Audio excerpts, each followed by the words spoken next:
Across the galaxy, countless worlds drift in absolute silence, their surfaces scarred by eons of cosmic weathering, yet harboring secrets that predate humanity's first steps into the void. These are the tomb worlds, sepulchral planets that serve as vast mausoleums for a race that chose undeath over extinction.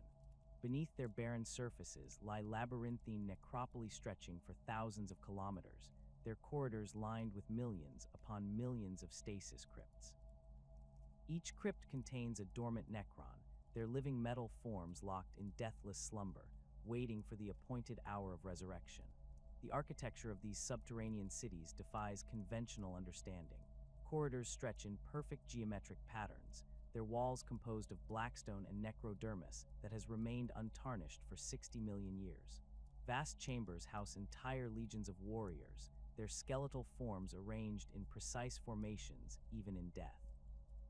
The air within these tombs carries no breath of life. Instead, an oppressive silence pervades every hall, broken only by the occasional flicker of emerald energy as ancient systems maintain their eternal vigil. These tomb worlds represent the final gambit of the Necrontier race, a desperate bid for immortality that transformed them into something far removed from their original flesh and blood forms.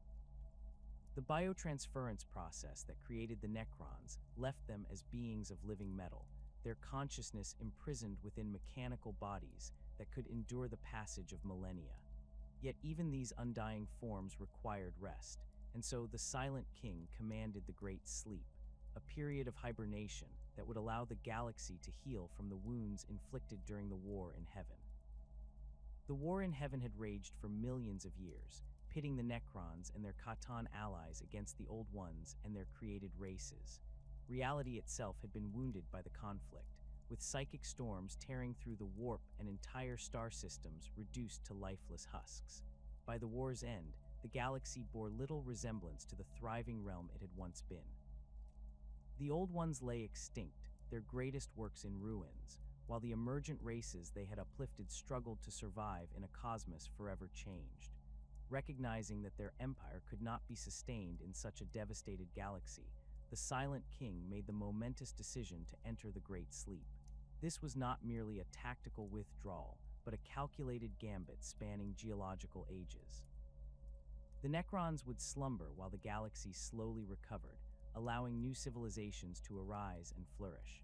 When they finally awakened, they would find a cosmos ripe for reconquest, teeming with life that could serve their purposes. The preparation for the Great Sleep required meticulous planning on a scale that dwarfed even the biotransference itself. Tomb worlds were selected based on strategic value, resource availability, and defensive potential. Each world was transformed into a fortress mausoleum, its surface stripped of life and its interior hollowed out to accommodate vast numbers of dormant Necrons. Automated systems were installed to maintain the stasis crypts, monitor galactic conditions, and execute the eventual awakening protocols when the time proved right. The hierarchical nature of Necron society was preserved even in death. The lowest-ranking warriors were placed in the deepest levels of the tomb complexes, their individual consciousness so diminished by the biotransference that they required minimal maintenance during the long sleep. Above them lay the immortals, their more sophisticated forms requiring greater care, but possessing the tactical awareness needed to serve as the backbone of awakened forces. Higher still rested the Lich Guard, elite warriors whose duty transcended death itself. In the most secure chambers of each tomb world, the nobility slumbered in crypts befitting their station. Lords maintained their individual personalities and tactical brilliance, while overlords retained the strategic genius that had once commanded star-spanning domains. At the apex of this hierarchy lay the pharaohs, supreme rulers whose awakening would herald the restoration of entire dynasties. These beings possessed not only their original consciousness, but also the authority to command vast fleets and multiple tomb worlds. The stasis crypts themselves represented pinnacles of Necron technology, each one a marvel of engineering, designed to preserve both the physical form and consciousness of its occupant across millions of years. The crypts maintained perfect environmental conditions while slowly repairing any damage to the dormant Necron's living metal body. More importantly, they preserved the engrams that contained the being's personality and memories, ensuring that awakening would bring not just reanimation, but true resurrection. For 60 million years, the tomb worlds maintained their silent vigil. Automated systems performed their functions with mechanical precision, while the galaxy above underwent dramatic transformations. Stars were born and died, new species evolved and achieved spaceflight, and the warp storms that had raged during the war in heaven gradually subsided. The Eldar rose to dominance, creating a galaxy-spanning empire of unparalleled sophistication, while other races carved out their own domains among the stars. Yet the Necron's slumber was not absolute. Deep within each tomb world, monitoring systems tracked galactic conditions with inhuman patience. These devices measured psychic emanations, stellar radiation patterns, and the subtle vibrations that indicated technological civilizations. As the millennia passed, the readings gradually shifted, indicating that the galaxy was indeed recovering from the wounds inflicted during the ancient war. The first stirrings of awakening began not as grand resurrections, but as subtle fluctuations in the tomb systems. Chronometer mechanisms, set before the Great Sleep to activate after predetermined periods, began sending activation signals through the vast networks that connected different sections of each tomb world. These signals were carefully calibrated to initiate awakening in specific sequences, ensuring that command structures would be restored before the rank and file emerged from their crypts. Psychic disturbances in the warp also played a crucial role in triggering awakening protocols. The monitoring systems were programmed to detect significant psychic events, interpreting them as signs that new civilizations had achieved sufficient development to warrant Necron attention. The birth of the Chaos Gods during the fall of the Eldar sent shockwaves through the warp that reached even the deepest tomb chambers, causing ancient systems to register the event as a signal for potential awakening. Physical disturbances proved equally effective at rousing the sleeping dead. Asteroid impacts, seismic activity, or the approach of spacecraft could trigger proximity sensors that had waited millions of years to detect signs of activity. Even the gravitational effects of passing fleets or the energy signatures of advanced technology could cause tomb systems to initiate preliminary awakening sequences. The awakening process itself followed strict hierarchical protocols established during the Great Sleep. The first to stir were not the mighty overlords, but rather the canoptech constructs, spider-like maintenance units that had never truly slept. These mechanical servants immediately began assessing the condition of the tomb complex, repairing any damage that had accumulated over the millennia, and preparing the systems needed for mass resurrection. Following the canoptech constructs came the awakening of key personnel needed to oversee the resurrection process. Cryptechs, the techno-sorcerers of Necron society, were among the first to emerge from their crypts. Their scientific knowledge and understanding of tomb systems made them essential for coordinating the complex procedures required to safely awaken millions of dormant warriors. These beings retained much of their original personality and intellectual capacity, making them capable of adapting to changed galactic conditions. The resurrection of lords and overlords followed carefully planned schedules designed to restore command authority before awakening the masses. Each noble possessed unique command protocols and strategic knowledge essential for organizing the emerging forces. Their crypts incorporated additional systems to preserve not only their consciousness, but also their accumulated military experience and tactical databases. As the higher-ranking Necrons emerged from their deathless sleep, they found tomb complexes that had maintained themselves with mechanical perfection throughout the long ages.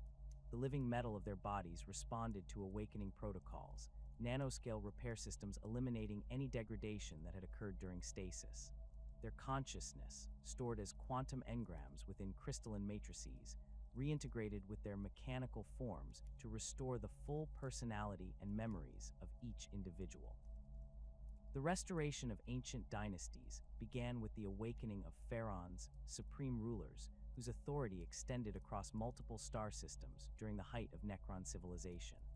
These beings possessed not only individual power, but also the codes and protocols needed to activate entire fleets of dormant vessels and establish communication with other tomb worlds throughout their former domains. Their emergence marked the beginning of true resurrection rather than mere reanimation. Yet awakening brought its own challenges. 60 million years of slumber had not passed without consequence, and many Necrons found their personalities damaged or fragmented by the long sleep. Some warriors retained barely any individual consciousness, becoming little more than automata capable of following basic commands. Others suffered from various forms of madness, their ancient minds struggling to process the reality of their undead existence and the vast span of time that had elapsed. The phenomenon known as the Flayer Curse affected some awakening Necrons, driving them to obsess over reclaiming the flesh they had lost during biotransference. These afflicted beings would attempt to wear the skin and organs of living creatures, desperately seeking to restore their mortality through gruesome means.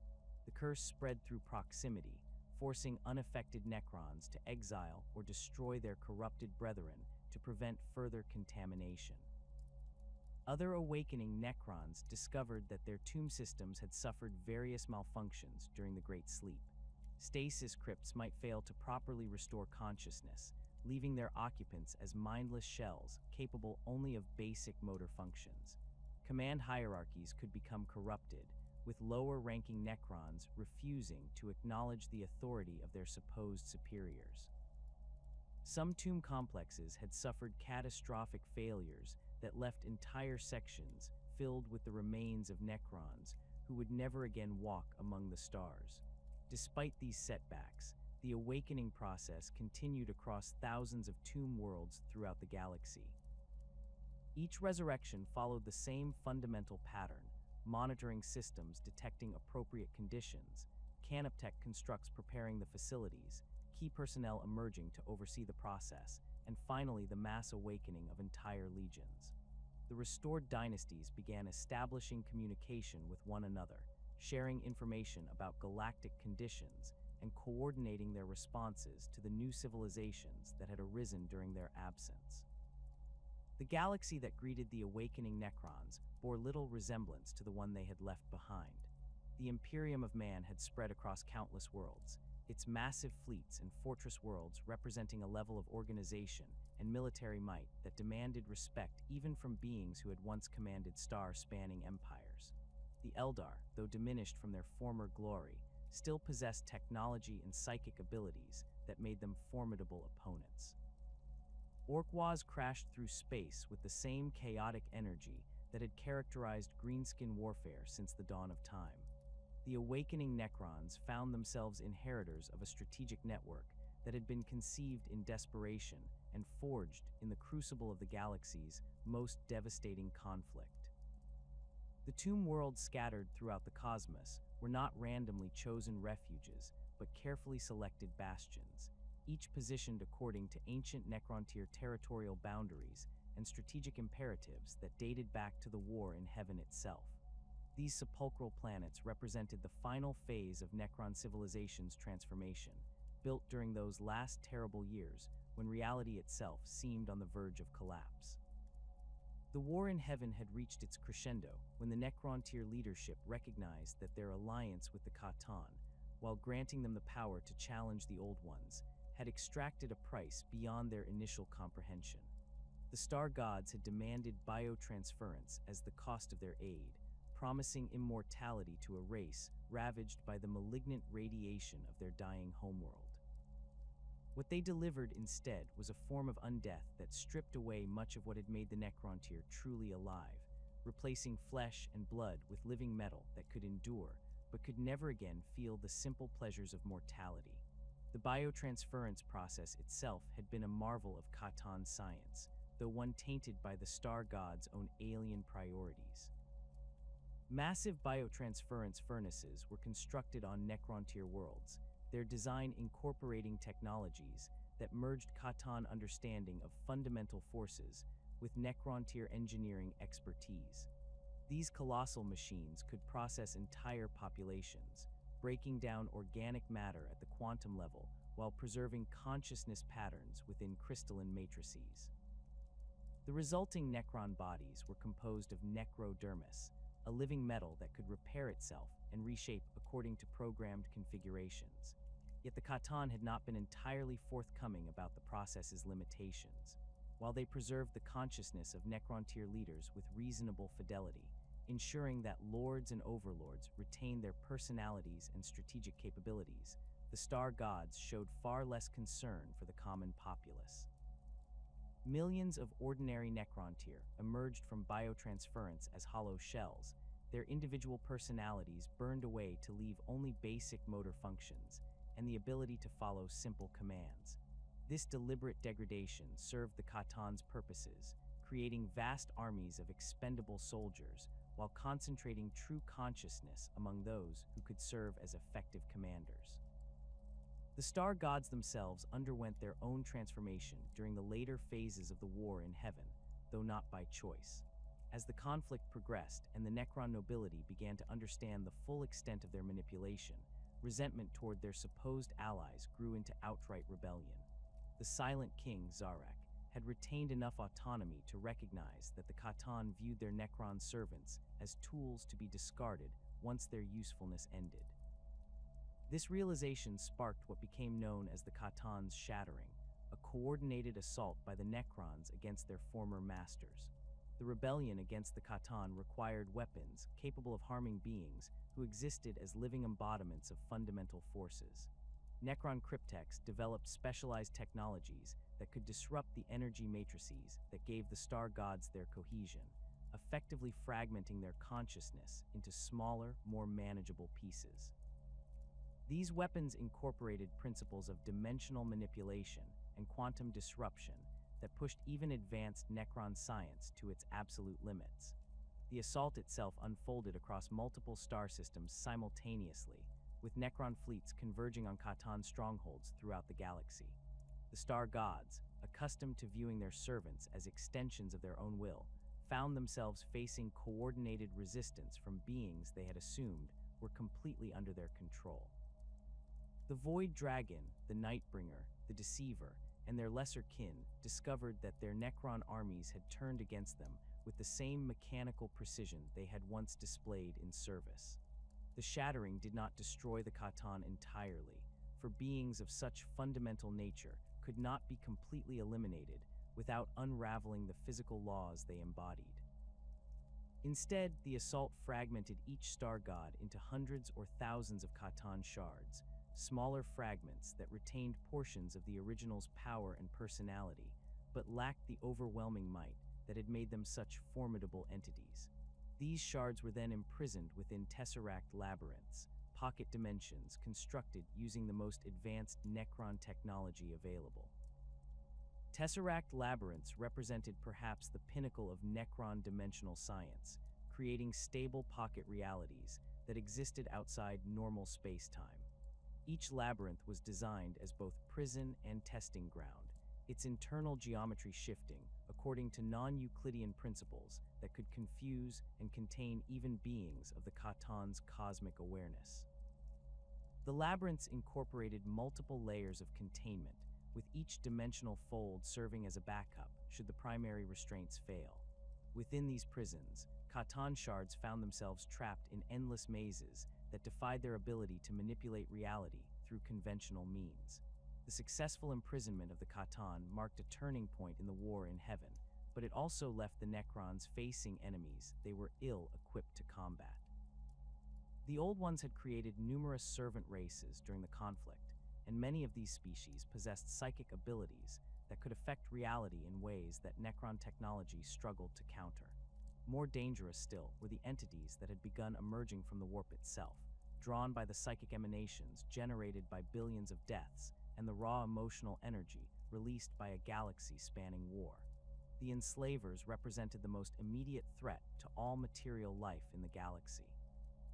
These parasitic entities existed primarily within the warp, but could manifest in real space when psychic conditions proved favorable. They possessed the ability to dominate the minds of psychically sensitive beings, using their victims' bodies as anchors to maintain their presence in the material universe.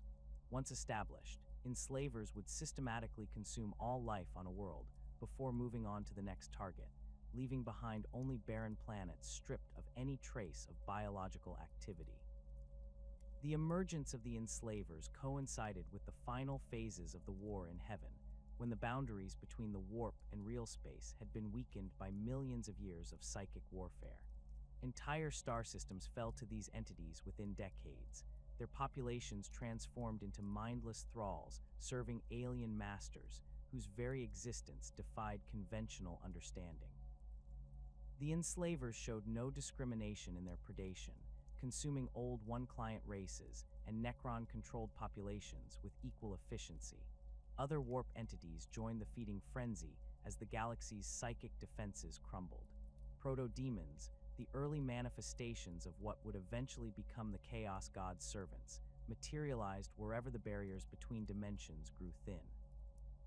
These beings lacked the organized malevolence of their later counterparts, but possessed a raw hunger for psychic energy that made them equally dangerous. They would manifest without warning, consuming entire populations before vanishing back into the warp as suddenly as they had appeared. The Necrons found their technological superiority largely irrelevant against these new threats. Their weapons could destroy enslaver-controlled thralls easily enough, but the entities themselves existed partially outside normal space-time, making them difficult to target with conventional armaments. Worse still, the Necrons' own immunity to psychic influence, while protecting them from direct domination, also prevented them from fully understanding the nature of their enemies or developing effective countermeasures. The strategic situation deteriorated rapidly as warp entities spread throughout the galaxy like a plague. Communication between Necron-controlled systems became increasingly difficult as psychic storms interfered with their quantum entanglement networks. Supply lines were disrupted when entire sectors fell to enslaver infestation, leaving isolated Necron forces to face overwhelming odds without reinforcement. Even victories proved temporary, as cleansed worlds would often fall to new infestations within years or decades of being secured.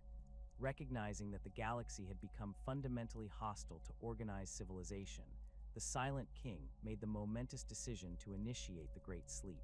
This was not a retreat in any conventional sense, but rather a calculated withdrawal from an unwinnable situation. The Necrons would enter stasis until the galaxy's psychic storms subsided, and the warp entities either departed or consumed themselves into extinction. When they finally awakened, they would find a cosmos ready for reconquest. The selection of tomb worlds followed strategic principles that had guided Necron tier expansion for millions of years before the war in heaven. Priority was given to worlds within the ancient Necron tier heartlands, regions of space where their civilization had first achieved interstellar travel and established its earliest colonies. These areas possessed natural advantages in terms of stellar density, resource availability, and defensive positioning that made them ideal for long-term occupation. Many tomb worlds were established on planets that had served as major population centers during the height of Necron tier civilization. These worlds already possessed the industrial infrastructure needed to support massive construction projects, while their existing tunnel networks and underground facilities could be expanded to accommodate the vast tomb complexes required for the Great Sleep. The familiarity of these locations also provided psychological comfort to Necron nobles who retained enough of their original personalities to feel attachment to ancestral territories. Strategic considerations played an equally important role in tomb world placement. Worlds were selected to provide overlapping fields of control that could dominate major hyperspace routes and choke points throughout the galaxy. This positioning would allow awakening Necron forces to quickly establish control over interstellar commerce and military movements, effectively strangling any resistance before it could organize effectively. The network of tomb worlds formed a three-dimensional web spanning the galaxy, with major nodes positioned to support one another during the eventual reconquest. Resource availability provided another crucial factor in site selection. Tomb worlds required massive quantities of exotic materials to construct and maintain their stasis systems over millions of years. Worlds with abundant deposits of rare metals, crystalline formations suitable for quantum storage matrices, and energy sources capable of sustaining automated systems indefinitely received priority consideration. Many selected worlds featured unique geological formations or stellar phenomena that could be exploited to power tomb systems without external fuel sources. Defensive potential determined the final configuration of each tomb world's surface and orbital installations. The planets were stripped of all surface life and atmosphere, creating barren landscapes that offered no concealment to potential invaders while providing clear fields of fire for defensive systems. Orbital platforms were constructed around each world, armed with weapons capable of destroying entire fleets and protected by void shields that could withstand sustained bombardment from capital ships. The tomb complexes themselves extended deep into each planet's crust, their corridors and chambers carved from solid rock and reinforced with necrodermis plating that could withstand tectonic shifts and seismic activity. Multiple entrance points were distributed across each world's surface, connected by transport networks that could rapidly deploy awakening forces to any threatened location.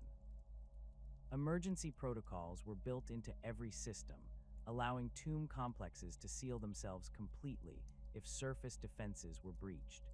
Connection networks linked tomb worlds throughout each dynasty's territory, creating communication channels that could coordinate awakening schedules and strategic responses across interstellar distances. These networks utilized quantum entanglement principles that operated instantaneously regardless of physical separation, ensuring that scattered tomb complexes could function as unified military organizations once their occupants emerged from stasis. The networks also incorporated automated protocols that could trigger mass awakenings in response to specific threat conditions or temporal markers.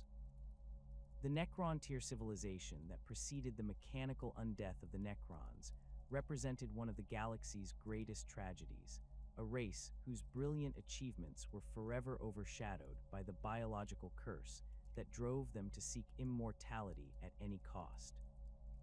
Their homeworld orbited a dying star whose malignant radiation saturated every living thing with cancerous mutations, condemning the Necron tier to lifespans measured in mere decades rather than the centuries or millennia enjoyed by other spacefaring races.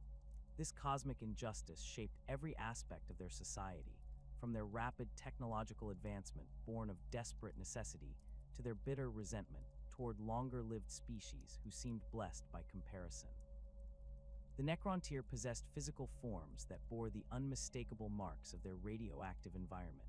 Their skin carried a sickly pallor that spoke of cellular damage accumulating from birth, while their bodies remained gaunt and fragile despite their technological mastery. Tumors and lesions developed with horrifying regularity, requiring constant medical intervention that could delay but never prevent the inevitable progression of their condition. Their eyes held the haunted quality of beings who knew their time was perpetually running short, driving them to accomplish in decades what other races might attempt across centuries. This biological limitation created a civilization defined by urgency and innovation. Necron tier scientists worked with frantic intensity, knowing that breakthrough discoveries might come too late to benefit their discoverers. Their technology advanced at unprecedented rates as each generation built upon the work of their predecessors, driven by the knowledge that individual lifespans would never allow for the luxury of gradual development. The pressure to achieve meaningful accomplishments before succumbing to cancer induced death permeated every level of their society, from the lowliest technician to the most exalted noble. The dynastic structure that governed Necron tier civilization reflected their unique relationship with mortality and time.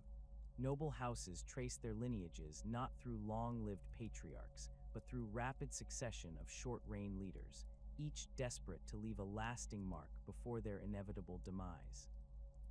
The Triarch, their supreme ruling council, consisted of the three most powerful dynastic leaders, though the composition of this body changed frequently as cancer claimed its members and new rulers rose to prominence.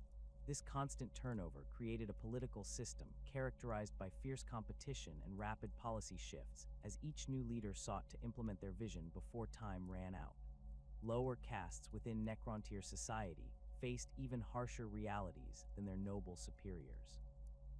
Common workers and soldiers possessed neither the resources for advanced medical treatment nor the political influence to secure priority access to life-extending technologies.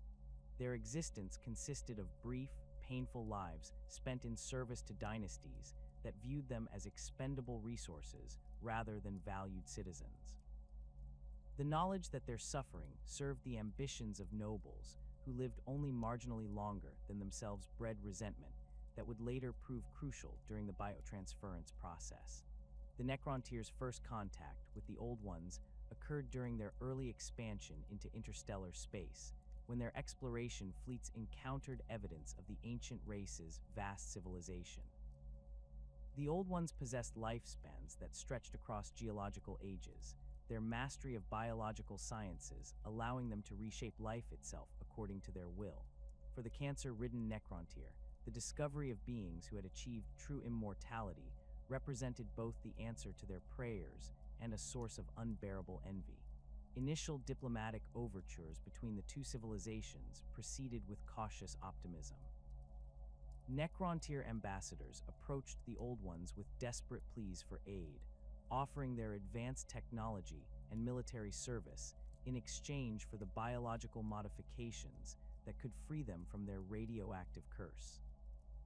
The Old Ones studied the Necrontyr condition with scientific interest, but ultimately refused to provide the requested assistance, citing concerns about the younger race's aggressive tendencies and the potential consequences of granting immortality to beings driven by such desperate ambition. This rejection struck the Necrontyr leadership like a physical blow, confirming their worst fears about their place in the cosmic order. The Old Ones' refusal seemed to validate the bitter conviction that the universe itself had conspired against the Necrontyr, condemning them to brief, painful existence while blessing other races with the gift of extended life. The diplomatic failure transformed their envy into outright hatred, setting the stage for the conflicts that would eventually consume the galaxy. The war that erupted between the Necrontyr and Old Ones initially favored the ancient race, whose mastery of psychic powers and biological manipulation far exceeded anything the younger civilization could deploy. Old One fleets materialized from the warp with devastating effectiveness, their living ships adapting to Necrontyr weapons even as battles raged.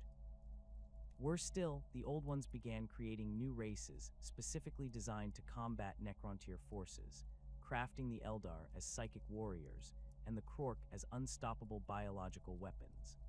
Facing extinction at the hands of enemies who seemed to mock their mortality through their very existence, the Necrontyr leadership grew increasingly desperate for any advantage that might turn the tide of war.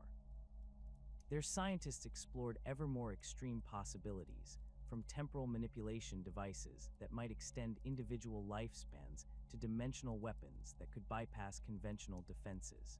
Yet for all their technological brilliance, the fundamental limitations of their biology continued to hamper their efforts, as their greatest minds succumbed to cancer before their projects could reach completion. The Khatan's arrival offered salvation wrapped in cosmic horror. These star gods manifested as beings of pure energy who fed upon the nuclear fires that powered suns themselves, their very existence representing forces fundamental to the universe's operation. The Nightbringer embodied death and entropy. The Void Dragon mastered the electromagnetic spectrum, while the Deceiver wove lies and manipulation into art forms that transcended mortal comprehension. To the desperate Necrontyr, these entities appeared as the answer to their prayers, immortal beings whose power could grant them the eternal life the Old Ones had denied. The Khatan approached the Necrontyr with offers that seemed almost too generous to believe.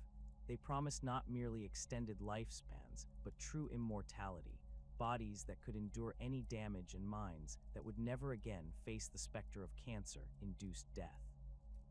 In exchange, they asked only for the Necrontyr's service in their own conflict against the Old Ones, whose psychic manipulations of reality offended the star god's preference for ordered material existence. The biotransference process that the Khatan proposed represented the ultimate fusion of Necrontyr technology and star god mastery over fundamental forces.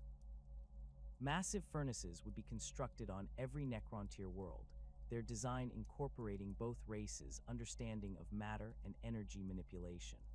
These devices could break down organic matter at the quantum level while preserving the consciousness patterns that defined individual identity, transferring these patterns into bodies constructed from necrodermis, a living metal that could repair itself and reshape according to programmed parameters. The promise of immortality proved irresistible to a race that had spent its entire existence racing against the clock of biological decay. Necron tier volunteers lined up by the millions to undergo the procedure, viewing biotransference as their species' ultimate triumph over the cosmic injustice that had defined their existence. The process began with the highest-ranking nobles, whose political authority made them natural test subjects for a procedure that would determine their civilization's future. The initial biotransference procedures appeared to validate the Khatan's promises. Noble volunteers emerged from the furnaces as beings of living metal, their consciousness intact within bodies that showed no signs of the cancerous decay that had plagued their organic forms. These early converts retained their memories, personalities, and intellectual capabilities while gaining physical forms that could withstand damage that would have instantly killed their biological predecessors. The success of these trials convinced the remaining Necron tier leadership to authorize mass biotransference across their entire civilization. Yet the Khatan had not been entirely forthcoming about the process's true nature and limitations. While they preserved the consciousness of Necron tier leaders with reasonable fidelity, ensuring that nobles retained enough personality to serve as effective commanders, they showed far less concern for maintaining the individual identity of common citizens. The star gods viewed the Necron tier masses as raw material for creating vast armies of expendable soldiers, seeing no value in preserving the unique thoughts and emotions that made each individual distinct. The biotransference furnaces incorporated subtle modifications that affected different social castes in dramatically different ways. Noble Necron tier underwent procedures that carefully preserved their consciousness patterns, maintaining their strategic thinking, personal memories, and individual quirks that made them effective leaders. The process even retained their ambitions and rivalries, ensuring that the resulting Necron lords and overlords would continue to compete for power and status within their new immortal existence. Military officers and specialized technicians received intermediate treatment that preserved their professional knowledge and tactical capabilities while diminishing many aspects of their personal identity. These individuals emerged as immortals and Lichguard, retaining enough consciousness to serve as effective soldiers and bodyguards while losing much of the emotional complexity that had defined their mortal existence. Their memories of family, personal relationships, and individual dreams faded into dim echoes, replaced by an overriding focus on duty and obedience to their superiors. The common citizenry faced the cruelest fate of all during biotransference. The Khatan designed their transformation to strip away virtually all individual consciousness, leaving only basic motor functions and the ability to follow simple commands. These unfortunate beings emerged as Necron warriors, their minds reduced to hollow shells capable of wielding weapons and following orders, but possessing no memory of their former lives or capacity for independent thought.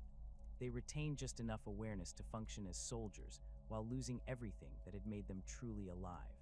The horror of this revelation only became apparent after the process had been completed across the entire Necron tier population. Those nobles who retained sufficient consciousness to understand what had occurred found themselves ruling over armies of their former subjects, now reduced to mechanical automatons who could no longer remember their names, families, or dreams. The vibrant civilization that had once produced art, literature, and scientific breakthroughs had been transformed into a sterile military hierarchy focused solely on conquest and domination. The Khatan's manipulation extended beyond the biotransference process itself to encompass the very nature of Necron society that emerged from the transformation. They encouraged the preservation of dynastic structures and territorial divisions that had characterized Necron tier civilization, knowing that these familiar hierarchies would provide stability during the transition to undeath. Ancient noble houses maintained their heraldry and territorial claims, while traditional military ranks and ceremonial protocols continued to govern interactions between different levels of Necron society. This preservation of cultural elements served the star god's purposes by maintaining the command structures needed to control vast armies across interstellar distances. Necron lords retained their ancestral claims to specific worlds and sectors, ensuring that territorial disputes and dynastic rivalries would continue to motivate their actions even in undeath. The familiar trappings of nobility, ceremonial weapons, distinctive armor designs, and ancient titles provided psychological anchors that helped preserve what remained of their individual personalities. The technological knowledge accumulated over millions of years of Necron-tier civilization survived the biotransference process largely intact, though its application shifted to serve the Cataan's military objectives. Cryptex, the scientist priests who had once pursued knowledge for its own sake, found their expertise channeled into developing ever more sophisticated weapons and defensive systems. Their understanding of dimensional manipulation, energy projection, and matter transmission became tools for conquest rather than exploration, as the star gods directed their research toward military applications. Ancient Necron-tier archives were preserved within the data cores of tomb worlds, their crystalline matrices containing the accumulated knowledge of their civilization's greatest achievements. These repositories held the blueprints for technologies that had taken millennia to develop, from the quantum mechanics that governed their faster-than-light travel to the exotic physics that enabled their most advanced weapons.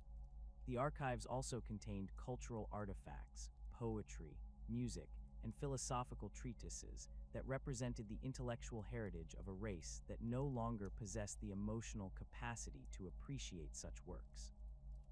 The varying degrees of personality retention among different Necron castes created a stratified society that mirrored their biological predecessors while serving the Cataan's need for both independent commanders and obedient soldiers.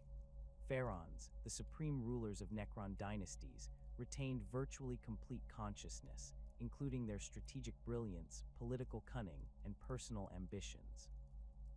These beings could adapt to changing circumstances, form complex alliances, and pursue long-term objectives that required sophisticated planning and execution. Overlords and lords possessed sufficient personality to serve as effective military commanders, while remaining bound by loyalty protocols that prevented them from challenging their superiors' authority. They retained their tactical expertise, personal combat skills, and enough individual identity to inspire loyalty among their subordinates, yet lacked the complete autonomy that might tempt them toward rebellion against the dynastic hierarchy. The intermediate castes, immortals, Lichguard, and specialized units like Deathmarks represented a compromise between individual capability and mass production efficiency. These Necrons retained enough consciousness to perform complex tasks, operate sophisticated equipment, and adapt to battlefield conditions, while losing the emotional complexity and personal relationships that might interfere with their military functions. They could remember their training and professional skills, but had little recollection of their lives before biotransference. At the bottom of this hierarchy, the Necron warriors embodied the Cataan's vision of perfect soldiers, beings capable of following orders with mechanical precision, while possessing no individual will that might question their commands. These unfortunate creatures retained just enough consciousness to operate their weapons and coordinate with their fellows, but they had lost all memory of their former existence as thinking, feeling beings with hopes, fears, and dreams of their own. The transformation from living Necron tier to mechanical Necrons necessitated the construction of tomb complexes that could accommodate millions of dormant warriors across geological timescales. These underground cities stretched for dozens of kilometers beneath each tomb world's surface, their corridors and chambers carved from solid bedrock and reinforced with necrodermis plating that could withstand tectonic shifts, seismic upheavals, and the gradual cooling of planetary cores over millions of years. The architecture followed mathematical principles that reflected Necron obsession with geometric perfection, creating spaces that served both practical and symbolic purposes in their civilization's final gambit for survival. The primary tomb vaults formed the heart of each complex, vast chambers that could house entire legions of warriors in perfect formation. These halls stretched upward for hundreds of meters, their walls lined with hexagonal alcoves that held individual stasis crypts. Each alcove was precisely calibrated to maintain the optimal conditions for preserving both the physical form and consciousness matrix of its occupant, incorporating quantum field generators that could prevent molecular decay while maintaining the delicate energy patterns that defined Necron identity. The arrangement followed strict hierarchical protocols, with common warriors occupying the deepest levels, while nobles rested in chambers closer to the surface, where they could respond more quickly to awakening protocols. Interconnected transport networks linked these tomb vaults through a maze of corridors that defied conventional architectural logic. The passages incorporated non-Euclidean geometries that allowed vast distances to be traversed through dimensional folding, enabling rapid movement between different sections of the complex, despite the enormous scale of the underground cities. Gravity manipulation systems created localized fields that could orient occupants according to tactical requirements rather than planetary orientation, allowing corridors to extend in directions that would be impossible using conventional engineering principles. The construction materials themselves represented pinnacles of Necron technological achievement, combining traditional Necron-tier engineering expertise with innovations derived from Catan knowledge of fundamental forces. Blackstone formed the primary structural element, its unique properties allowing it to interact with psychic energies in ways that could disrupt warp-based attacks while maintaining perfect structural integrity across millions of years. This material was quarried from specific worlds where exposure to stellar radiation had altered its crystalline matrix, creating formations that could channel and focus various forms of energy according to programmed parameters. Necrodermis plating covered every surface within the tomb complexes, its living metal properties enabling continuous self-repair and adaptive reconstruction as conditions changed over time. This remarkable substance could respond to damage by flowing like liquid to fill gaps and cracks, then solidifying into forms stronger than the original structure. More sophisticated applications allowed necrodermis to reshape entire sections of the complex according to strategic requirements, creating new passages or sealing off compromised areas without requiring external intervention. The integration of these materials created structures that existed in a constant state of controlled evolution, their configurations shifting subtly over time to optimize defensive capabilities and maintenance efficiency. Corridors could narrow or widen to channel intruders into killing zones, while chambers could reconfigure themselves to accommodate different numbers of occupants as awakening schedules changed. The entire complex functioned as a single, enormous machine designed to preserve and protect its contents while adapting to threats that might emerge over geological timescales. Canoptech constructs served as the eternal guardians of these tomb complexes, mechanical servants that had never undergone the Great Sleep and remained active throughout the long millennia of Necron dormancy. These spider-like automatons possessed sophisticated artificial intelligence systems that could adapt to changing conditions while maintaining absolute loyalty to their programming. Unlike the Necrons themselves, Canoptech constructs were purpose-built machines rather than transformed organic beings, their consciousness designed specifically for maintenance and security functions rather than preserving individual personalities. Canoptech wraiths formed the primary patrol units within tomb complexes, their serpentine forms allowing them to phase through solid matter while investigating disturbances or conducting routine inspections. These constructs incorporated dimensional displacement technologies that enabled them to exist partially outside normal space-time, making them nearly impossible to detect or intercept using conventional methods.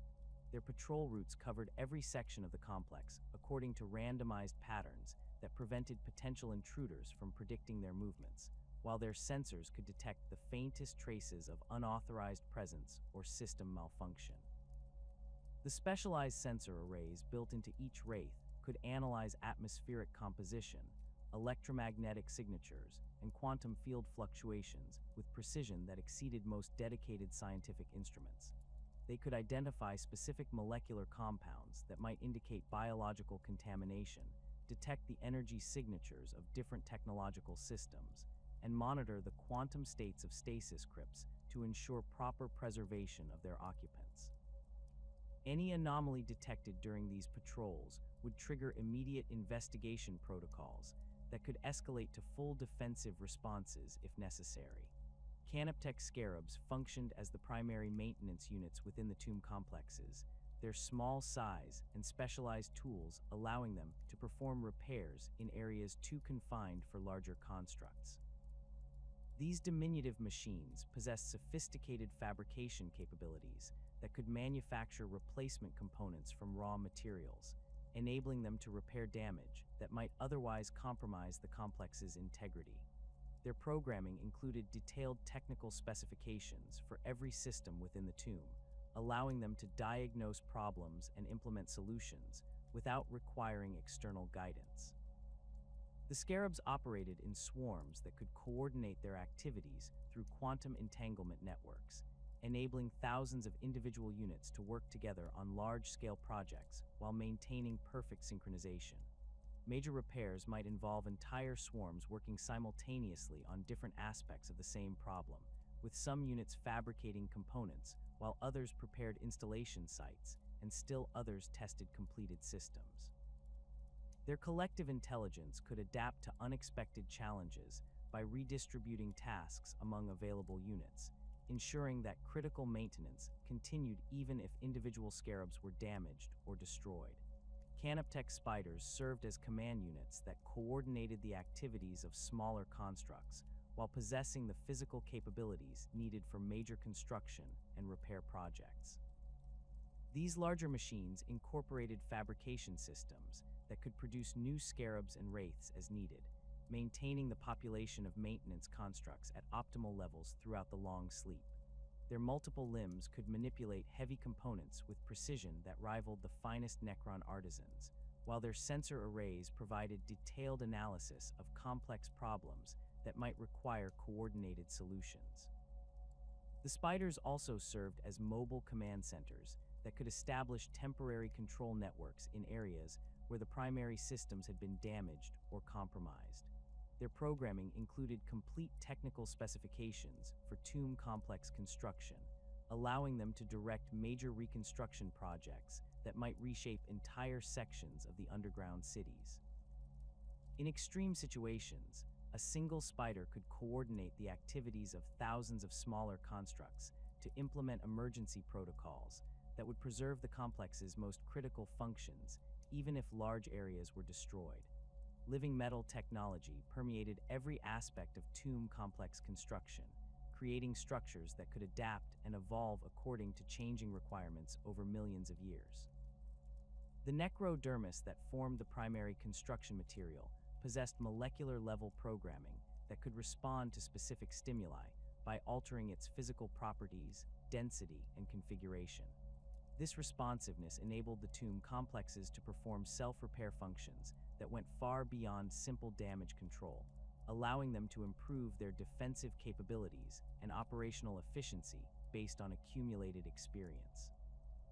The self-repair capabilities of living metal operated on multiple levels, from microscopic healing of molecular bonds to large-scale reconstruction of damaged sections. Minor damage would trigger immediate responses as the necrodermis flowed to fill gaps and restore structural integrity, while more extensive destruction would activate emergency protocols that could rebuild entire chambers using stored molecular templates. The system incorporated learning algorithms that analyzed the causes of damage and modified the reconstruction process to create structures more resistant to similar threats in the future. Adaptive reconstruction represented the most sophisticated application of living metal technology, enabling tomb complexes to reconfigure themselves according to strategic requirements that might change over time. Corridors could be widened to accommodate larger numbers of awakening Necrons, while defensive positions could be relocated to respond to new threat vectors. The process required careful coordination between different sections of the complex to ensure that structural modifications did not compromise overall integrity or interfere with critical systems. The quantum programming that controlled these reconstruction processes incorporated predictive algorithms that could anticipate future requirements based on current conditions and historical data. The system could identify patterns in damage accumulation, environmental changes, and system stress that might indicate the need for preemptive modifications. This capability allowed tomb complexes to evolve continuously rather than simply maintaining their original configurations, creating structures that became more effective over time rather than gradually degrading. Defensive systems protecting the tomb complexes incorporated multiple layers of protection designed to eliminate threats before they could reach the sleeping Necrons. Gauss pylons formed the primary surface installations, their towering structures incorporating power generation systems that could draw energy directly from planetary magnetic fields and stellar radiation. These installations could maintain full operational status for millions of years without external fuel sources, their self-contained power systems providing the enormous energy requirements needed for their devastating weapons. The Gauss pylons themselves stood hundreds of meters tall, their crystalline structures focusing and amplifying energy flows through geometric configurations that maximized destructive potential. Each pylon incorporated multiple weapon systems that could engage different types of targets simultaneously, from orbital bombardment platforms to ground-based assault forces. The primary Gauss cannons could strip matter at the molecular level, reducing enemy vehicles and fortifications to constituent atoms within seconds of sustained fire. Targeting systems built into each pylon could track thousands of individual targets across orbital distances, while calculating optimal firing solutions that accounted for planetary rotation, gravitational effects, and target movement patterns.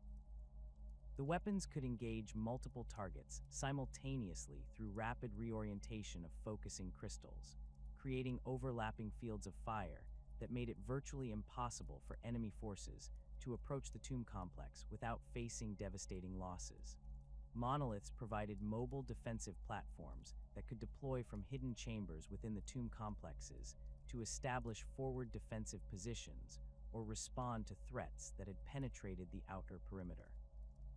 These massive vehicles incorporated the same living metal technology used in tomb construction, allowing them to repair damage and adapt their configurations according to tactical requirements.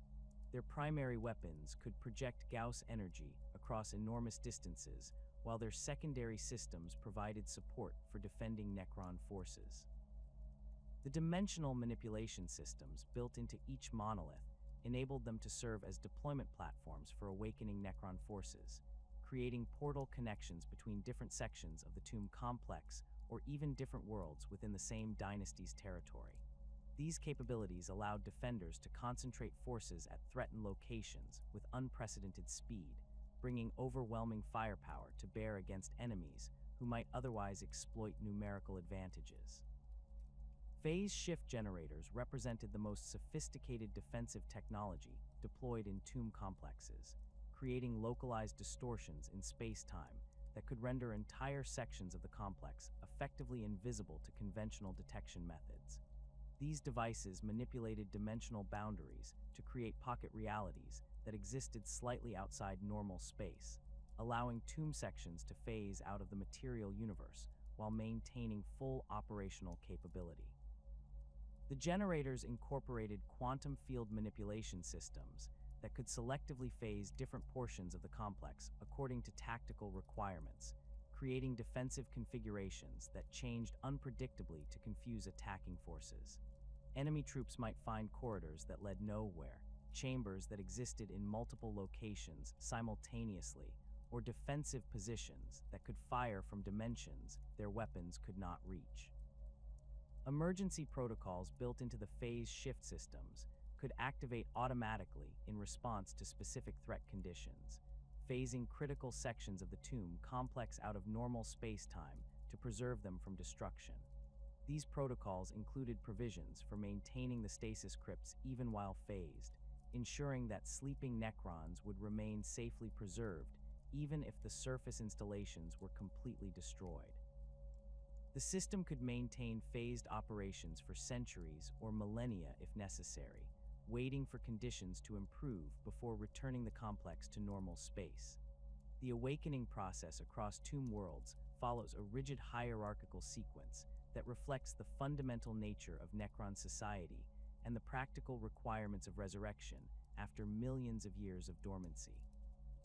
This carefully orchestrated emergence from the Great Sleep begins not with the mighty overlords or ancient pharaohs, but with the most numerous and expendable elements of Necron civilization, the Necron warriors whose hollow consciousness and simplified neural matrices make them both the easiest to revive and the most reliable foundation upon which to build awakening forces.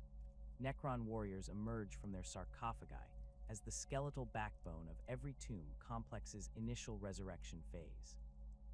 These unfortunate beings, once proud citizens of the Necrontier civilization, now possess consciousness so diminished by the biotransference process that they retain barely more awareness than sophisticated automatons.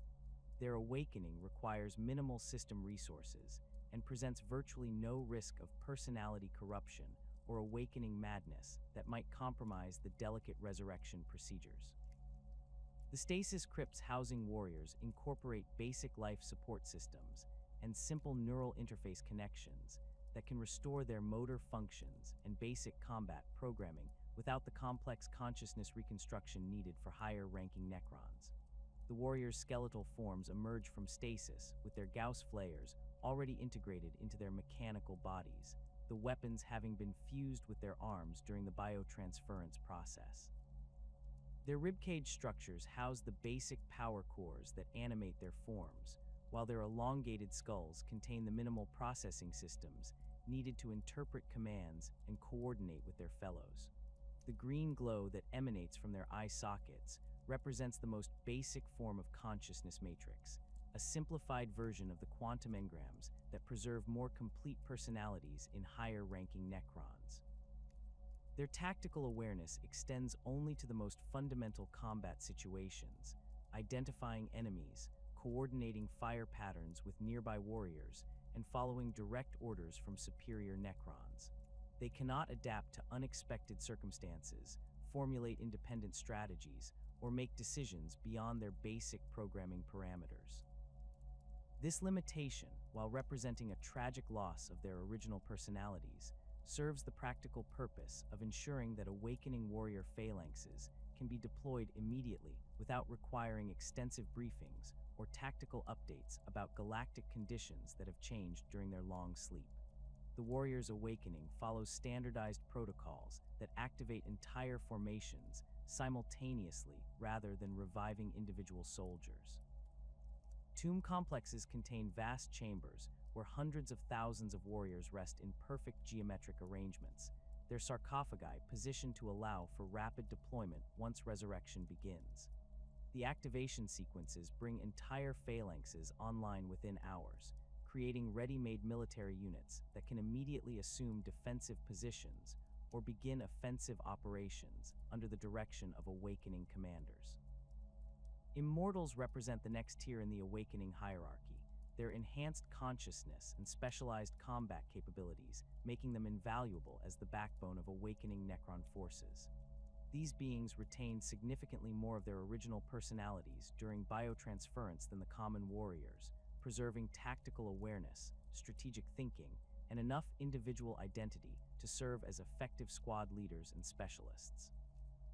Their awakening requires more sophisticated stasis systems and careful consciousness reconstruction procedures that can take several days to complete properly. The physical forms of immortals reflect their enhanced status within Necron society, incorporating more sophisticated weapon systems and defensive capabilities than their warrior counterparts. Their Tesla carbines or Gauss blasters represent significant improvements over basic Gauss flayers, capable of engaging multiple targets simultaneously or penetrating heavy armor that might resist standard warrior weaponry. Their torso assemblies house more powerful reactor systems that can sustain these advanced weapons while providing enhanced mobility and combat endurance. Their consciousness matrices preserve enough personality to allow for tactical innovation and battlefield adaptation that remains beyond the capabilities of basic warriors. Immortals can assess changing combat conditions, coordinate complex maneuvers with other units, and make tactical decisions that go beyond simple target identification and engagement. This enhanced awareness makes them invaluable as squad leaders who can direct warrior formations while adapting to unexpected developments that might otherwise confuse or paralyze less sophisticated units. The awakening process for immortals incorporates consciousness verification protocols that ensure their personalities have been properly reconstructed before they assume command responsibilities. These procedures involve testing their tactical knowledge, verifying their loyalty programming, and confirming that their enhanced awareness has not been corrupted by awakening madness or personality fragmentation. Only after passing these assessments are newly awakened immortals authorized to take command of warrior formations or participate in complex military operations. Deathmarks occupy a specialized niche within the awakening hierarchy, their unique capabilities and enhanced consciousness making them among the most valuable early awakening assets available to tomb complexes. These assassin specialists underwent biotransference procedures that preserved not only their tactical awareness, but also their individual hunting instincts and target acquisition capabilities. Their consciousness matrices incorporate sophisticated targeting algorithms and ballistic calculation systems that allow them to engage enemies across enormous distances with supernatural accuracy. The synaptic disintegrators wielded by Deathmarks represent some of the most advanced personal weapons in the Necron arsenal, capable of targeting specific individuals across dimensional barriers and through conventional concealment. These weapons incorporate quantum targeting systems that can lock onto specific neural patterns or genetic signatures, allowing Deathmarks to assassinate key enemy leaders even when they attempt to hide among their troops or behind protective barriers. Their enhanced consciousness includes detailed knowledge of enemy military hierarchies, tactical doctrines, and command structures that make them invaluable for disrupting enemy operations through targeted elimination of key personnel. Deathmarks can identify high-value targets based on their behavior patterns, equipment configurations, or command authority, then eliminate these individuals before they can coordinate effective resistance against awakening Necron forces. The awakening of Deathmarks follows specialized protocols that emphasize consciousness preservation and targeting system calibration rather than mass deployment. Each Deathmark requires individual attention during resurrection to ensure that their sophisticated targeting algorithms and personality matrices have been properly restored. This process can take several days per individual, but the tactical advantages provided by even small numbers of properly awakened Deathmarks justify the time and resources invested in their resurrection. Necron lords emerge from their crypts as the first true command authority within awakening tomb complexes, their preserved personalities and strategic capabilities making them essential for coordinating the complex resurrection procedures and establishing proper military hierarchies. These nobles retained significant portions of their original consciousness during biotransference, including their strategic thinking, political awareness, and command experience that makes them capable of adapting to changed galactic conditions while maintaining the discipline and loyalty that holds Necron society together. The awakening of lords represents a crucial transition point in tomb complex resurrection, marking the shift from automated revival procedures to conscious command authority. Their stasis crypts incorporate sophisticated consciousness preservation systems that maintain not only their personalities, but also their accumulated military knowledge, political relationships, and strategic databases. The revival process requires careful consciousness reconstruction that can take weeks to complete properly, as their complex personality matrices must be fully integrated with their mechanical bodies before they can assume command responsibilities. Lords emerge from stasis bearing the traditional weapons and regalia of their noble rank, including war scythes, void blades, or other artifacts that reflect their personal preferences and combat specializations. Their mechanical bodies incorporate enhanced reactor systems and defensive capabilities that mark their superior status, while their consciousness matrices provide the processing power needed to coordinate multiple units simultaneously and adapt to complex tactical situations. The restoration of command protocols begins immediately upon Lord awakening, as these nobles assume responsibility for directing ongoing resurrection procedures and establishing communication networks with other awakening tomb complexes. Their strategic awareness allows them to assess current galactic conditions through sensor networks and archived data, enabling them to make informed decisions about deployment priorities and tactical objectives for their awakening forces. Lords possess the authority to modify awakening schedules based on tactical requirements, accelerating the resurrection of specific units or delaying others depending on strategic priorities. They can redirect tomb complex resources toward defensive preparations if sensors detect immediate threats, or focus on rapid force deployment if opportunities for expansion present themselves. This flexibility makes them invaluable for coordinating the complex logistical requirements of mass awakening, while adapting to circumstances that may have changed dramatically during the Great Sleep. Overlords represent the pinnacle of strategic command within individual tomb complexes, their awakening marking the full restoration of military authority and the beginning of coordinated expansion beyond the confines of their burial worlds. These supreme commanders retained virtually complete consciousness during biotransference, preserving not only their strategic brilliance, but also their political cunning, personal ambitions, and the complex relationships that defined Necron noble society before the Great Sleep. The resurrection of overlords requires the most sophisticated stasis systems available within tomb complexes, incorporating multiple redundant consciousness preservation matrices and quantum processing cores that can maintain their complete personalities across millions of years. The awakening process can take months to complete properly, as their consciousness patterns are far more complex than those of lesser Necrons and require careful integration with enhanced mechanical bodies that reflect their supreme authority. Overlords emerge bearing artifacts of incredible power and antiquity, including phase swords, tachyon arrows, resurrection orbs, and other relics that demonstrate their mastery over advanced Necron technologies. Their mechanical forms incorporate the most sophisticated reactor systems and defensive capabilities available, while their consciousness matrices provide processing power that rivals the central systems of entire tomb complexes. The restoration of strategic command begins with Overlord awakening, as these supreme commanders assume responsibility for coordinating not only their own tomb complexes, but also establishing communication networks with other awakening dynasties throughout their former territories. Their strategic awareness encompasses galactic-scale planning that goes far beyond the tactical concerns of individual battles or planetary campaigns.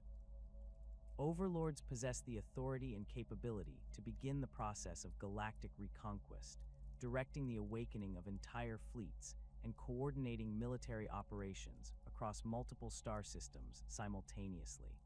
Their awakening marks the transition from defensive resurrection procedures to active expansion campaigns designed to reclaim the territories their dynasties controlled before the Great Sleep. Pharaons represent the ultimate expression of Necron authority, their awakening signaling the full restoration of dynastic power and the beginning of coordinated efforts to reclaim entire sectors of galactic territory. These supreme rulers retained complete consciousness during biotransference, preserving not only their individual personalities, but also their accumulated wisdom, political networks, and the strategic vision needed to command star-spanning empires. The awakening of Pharaons requires tomb complexes to dedicate enormous resources to consciousness reconstruction and system integration procedures that can take years to complete properly. Their stasis crypts incorporate the most advanced preservation technologies available, including quantum consciousness storage matrices that maintain perfect fidelity across geological timescales and processing cores that rival the computational capabilities of entire worlds. Pharaons emerge bearing the ultimate symbols of Necron authority, including staff of light weapons, phylacteries containing captured Khatan shards, and command artifacts that can coordinate the activities of multiple tomb worlds simultaneously.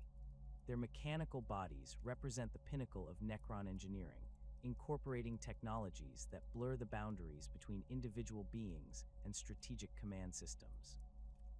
The restoration of dynastic authority begins with Pharaon awakening, as these supreme rulers assume command over not only their immediate tomb complexes, but also the broader networks of worlds, fleets, and populations that comprise their ancient domains.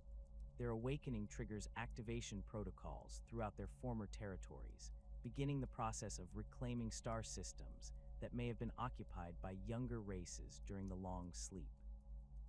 Pharaons possess the vision and authority needed to coordinate galactic reconquest on the massive scales required to restore Necron civilization to its former glory. Their strategic planning encompasses not merely military campaigns, but also the complex political and logistical challenges of rebuilding an empire that once spanned the galaxy while adapting to the dramatically changed conditions they now face. The awakening of Necron nobility marks only the beginning of tomb complex operations, for the true guardians of these ancient sepulchers are the canoptech constructs that never slept. These mechanical servants have maintained their eternal vigil throughout the 60 million years of the Great Sleep, their artificial consciousness designed specifically for the preservation and protection of their slumbering masters. Unlike the Necrons themselves, who underwent biotransference from organic forms, canoptech constructs were purpose-built machines created to serve specific functions within the tomb complexes. Their programming prioritizes tomb maintenance above all other considerations, creating beings whose entire existence revolves around ensuring the perpetual functionality of these underground cities. Canoptech wraiths patrol the endless corridors of tomb complexes with movements that defy conventional physics, their serpentine forms phasing through solid matter as they conduct their security sweeps. These constructs measure roughly 3 meters in length, their bodies composed of segmented living metal sections that can compress or extend according to tactical requirements. Their heads feature sophisticated sensor arrays disguised as stylized skull designs, incorporating detection systems that can analyze electromagnetic signatures, atmospheric composition, and quantum field fluctuations with precision that exceeds most dedicated scientific instruments. The dimensional destabilization matrices built into each wraith represent some of the most advanced technology deployed within tomb complexes, enabling these constructs to exist partially outside normal space-time while maintaining full operational capability. This phasing ability allows them to move through walls, floors, and ceilings without creating structural damage, while their sensors continue monitoring for any signs of unauthorized intrusion or system malfunction. The technology incorporates quantum field manipulation systems that can selectively phase different portions of the wraith's body, allowing them to interact with physical objects when necessary while remaining intangible to potential threats. Their patrol routes follow randomized patterns generated by quantum probability matrices, ensuring that potential intruders cannot predict their movements or identify gaps in security coverage. The wraiths maintain constant communication with tomb complex central systems through quantum entanglement networks, reporting their findings instantaneously regardless of physical distance or dimensional barriers. This communication system allows multiple wraiths to coordinate their activities when investigating disturbances or responding to security breaches. When wraiths detect unauthorized presence within tomb complexes, their response protocols escalate rapidly from observation to active elimination. Their dimensional destabilization matrices can be reconfigured as offensive weapons, creating localized space-time distortions that tear apart molecular bonds and reduce intruders to component atoms. The process appears as a writhing mass of dimensional tears that seem to consume matter while leaving no trace of the destruction behind. These weapons prove particularly effective against heavily armored targets, as conventional protection provides no defense against attacks that bypass normal space-time entirely. The Wraith's combat capabilities extend beyond their primary dimensional weapons to include sophisticated electronic warfare systems that can disrupt enemy communications, navigation equipment, and targeting systems. Their sensor arrays can identify the specific frequencies and protocols used by different technological systems, then generate interference patterns that render these systems ineffective. This capability proves invaluable when dealing with intruders who rely on advanced technology, as their equipment failures often create confusion and panic that makes them easier targets for elimination.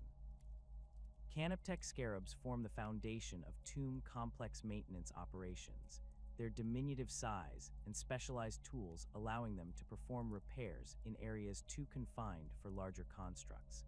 These beetle-like machines measure approximately 30 centimeters in length, their segmented bodies incorporating multiple tool appendages that can manipulate components at the molecular level.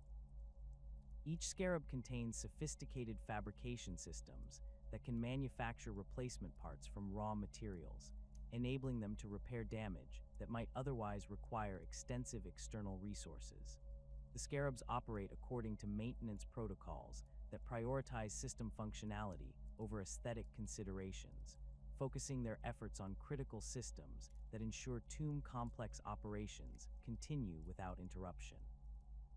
Their programming includes detailed technical specifications for every component within the tomb, from the quantum field generators that power stasis crypts to the dimensional manipulation systems that enable Wraith patrols.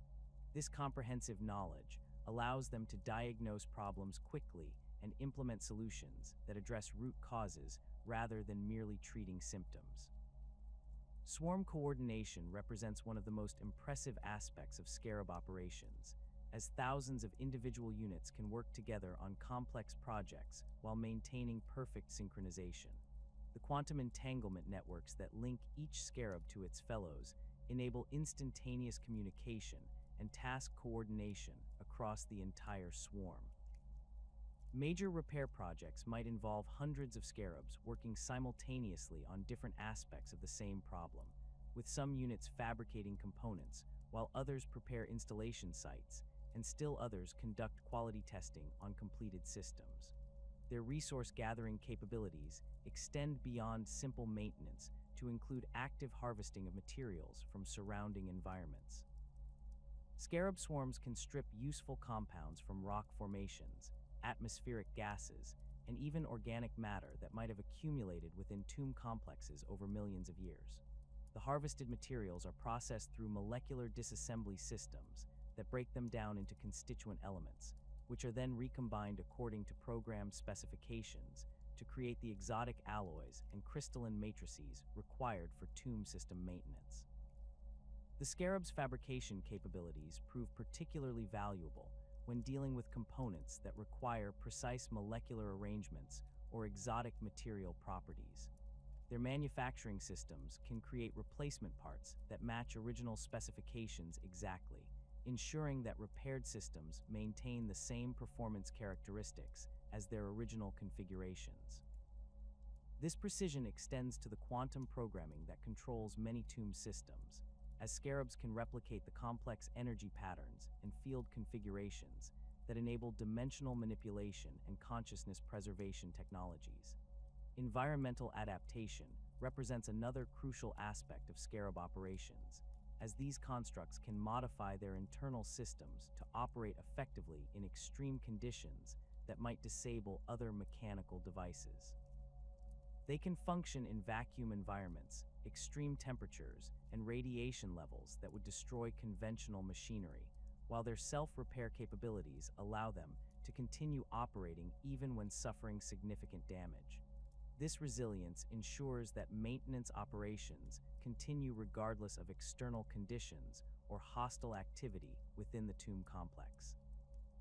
Canoptech spiders serve as command units that coordinate the activities of smaller constructs, while possessing the physical capabilities needed for major construction and repair projects. These imposing machines stand approximately 4 meters tall, their arachnid forms incorporating multiple articulated limbs that can manipulate heavy components with precision that rivals the finest Necron artisans. Each spider contains sophisticated manufacturing systems that can produce new scarabs and repair damaged wraiths, maintaining optimal construct populations throughout the tomb complex. The spider's command capabilities extend far beyond simple coordination, incorporating strategic planning algorithms that can assess long-term maintenance requirements and allocate resources accordingly. Their programming includes predictive models that can anticipate system failures before they occur, enabling preemptive repairs that prevent critical malfunctions. This capability proves invaluable for maintaining tomb complexes over geological timescales, as the spiders can identify components that will require replacement centuries or millennia in advance and begin preparing the necessary materials and procedures. Their fabrication systems represent scaled-up versions of scarab manufacturing capabilities, incorporating larger molecular foundries and more sophisticated assembly systems that can create complex constructs rather than simple replacement parts. A single spider can manufacture dozens of scarabs per day, while simultaneously maintaining production of specialized components needed for tomb system repairs. The manufacturing process incorporates quality control systems that test each newly created construct before deployment, ensuring that all units meet performance specifications and programming requirements. The spiders also serve as mobile command centers that can establish temporary control networks in areas where primary systems have been damaged or compromised.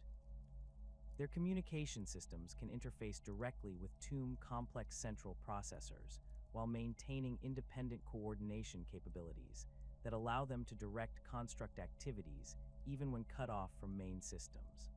This redundancy ensures that maintenance operations continue even during major system failures or hostile attacks that might disrupt normal command structures. Their physical capabilities enable spiders to perform construction tasks that require significant strength and precision, from installing replacement power cores to reconfiguring entire chamber layouts according to changing requirements. Their multiple limbs can work independently on different aspects of the same project, while their sophisticated sensors provide detailed analysis of structural integrity and system performance. This combination of strength and precision makes them invaluable for major reconstruction projects that might reshape entire sections of tomb complexes. The symbiotic relationship between Canoptech constructs and tomb infrastructure creates a self-sustaining system that can maintain itself indefinitely without external intervention. The constructs depend on tomb power systems and manufacturing facilities for their continued operation, while the tomb systems require constant maintenance and repair to function properly over millions of years. This interdependence ensures that both elements of the system prioritize mutual preservation and optimization. Resource cycling within this symbiotic system creates closed-loop manufacturing processes that minimize waste while maximizing efficiency. Materials harvested by scarab swarms are processed through spider manufacturing systems to create replacement components and new constructs as needed. Damaged or obsolete constructs are recycled through the same systems, their materials and components reused to maintain optimal construct populations. This recycling capability enables tomb complexes to maintain themselves indefinitely using only the resources available within their immediate environment. The learning algorithms built into construct programming enable the entire system to improve its performance over time through accumulated experience. Constructs that encounter new problems or develop innovative solutions share this information through quantum entanglement networks, allowing all units to benefit from individual discoveries. Over millions of years, this collective learning process has created construct populations that possess far more sophisticated capabilities than their original programming specifications. Adaptive maintenance protocols allow the construct population to modify its priorities and procedures according to changing conditions within tomb complexes. As different systems age at different rates or face varying stress levels, construct activities shift to address the most critical maintenance requirements first. This adaptive capability ensures that essential systems receive priority attention, while less critical components are maintained according to available resources and construct availability. The perpetual functionality achieved through this symbiotic relationship extends beyond simple system maintenance to include active improvement and optimization of tomb complex capabilities. Constructs continuously analyze system performance and identify opportunities for enhancement, implementing modifications that improve efficiency, reliability, and defensive capabilities. Over geological timescales, these incremental improvements can result in significant upgrades to tomb complex capabilities without requiring external resources or intervention. Emergency response protocols built into the symbiotic system enable rapid mobilization of construct resources to address critical threats or system failures. When sensors detect potential problems, construct swarms can be redirected from routine maintenance to emergency repairs within minutes. This responsiveness ensures that critical failures are addressed before they can cascade into more serious problems that might threaten the entire tomb complex. The integration between constructs and infrastructure becomes so complete over time that the boundaries between mechanical servants and the systems they maintain begin to blur. Constructs modify tomb systems to better accommodate their maintenance activities, while tomb systems evolve to provide better support for construct operations. This co-evolution creates tomb complexes that function as single, integrated organisms rather than collections of separate systems and maintenance units. The awakening of Necron civilization across the galaxy has revealed the staggering diversity of tomb worlds and the unique characteristics that define each dynastic realm. Among these sepulchral planets, certain worlds stand out for their strategic importance, the power of their ruling dynasties, or the tragic circumstances of their resurrection. These notable tomb worlds offer glimpses into the vast scope of Necron civilization and the varied fates that have befallen different segments of their ancient empire as they emerge from 60 million years of deathless slumber. Mandragora stands as perhaps the most aggressive example of successful tomb world awakening, serving as the primary stronghold of the Mefrit dynasty under the command of Pharaon Amontek. This world exemplifies the militaristic approach that many Necron dynasties have adopted following their resurrection, transforming from a quiet sepulcher into a launching point for systematic conquest campaigns that have already claimed dozens of star systems throughout the Ultima Segmentum. The tomb complexes beneath Mandragora's surface house some of the most extensive military arsenals discovered among awakening Necron worlds, with weapon foundries and construct manufacturing facilities that have operated continuously throughout the Great Sleep. The Mefrit dynasty's approach to galactic reconquest reflects their pre-biotransference reputation as master weaponsmiths and military innovators. Their awakening forces emerge equipped with Gauss weaponry that demonstrates refinements developed over millions of years of automated research and development. The standard Gauss flares wielded by Mefrit warriors incorporate targeting systems and power regulation mechanisms that provide superior accuracy and sustained fire capabilities compared to weapons deployed by other dynasties. More impressively, their heavy weapons platforms feature experimental technologies that push the boundaries of known Gauss manipulation principles. Pharaon Amontek himself represents the pinnacle of Mefrit military philosophy, his consciousness having retained not only complete strategic awareness, but also an insatiable hunger for conquest that drives his dynasty's aggressive expansion campaigns. His mechanical form incorporates weapon systems that blur the line between personal armament and strategic assets, including a staff of light that can coordinate orbital bombardments across multiple star systems simultaneously. The Pharaon's tactical genius manifests in campaigns that demonstrate sophisticated understanding of modern galactic conditions despite his recent awakening from the Great Sleep. The dynasty's expansion strategy focuses on establishing overlapping zones of control that can support sustained military operations across vast distances. Rather than simply conquering individual worlds, Mephrit forces systematically eliminate all resistance within entire sectors before consolidating their gains through the construction of new tomb facilities and defensive installations.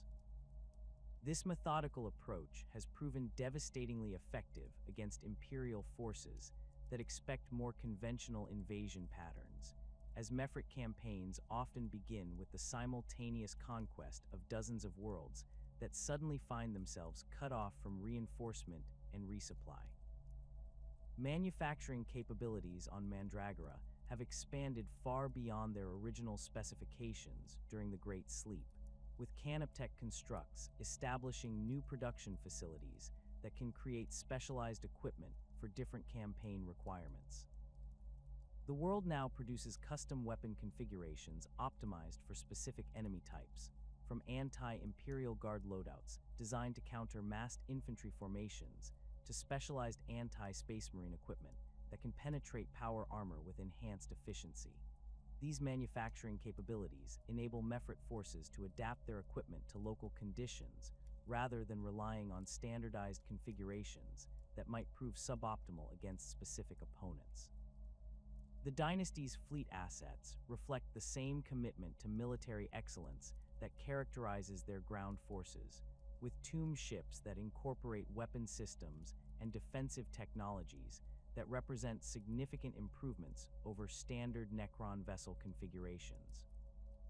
Mephrit Scythe-class harvest ships feature enhanced Gauss cannon arrays that can maintain sustained bombardment for extended periods, while their escort vessels demonstrate maneuverability characteristics that suggest fundamental improvements to their propulsion systems.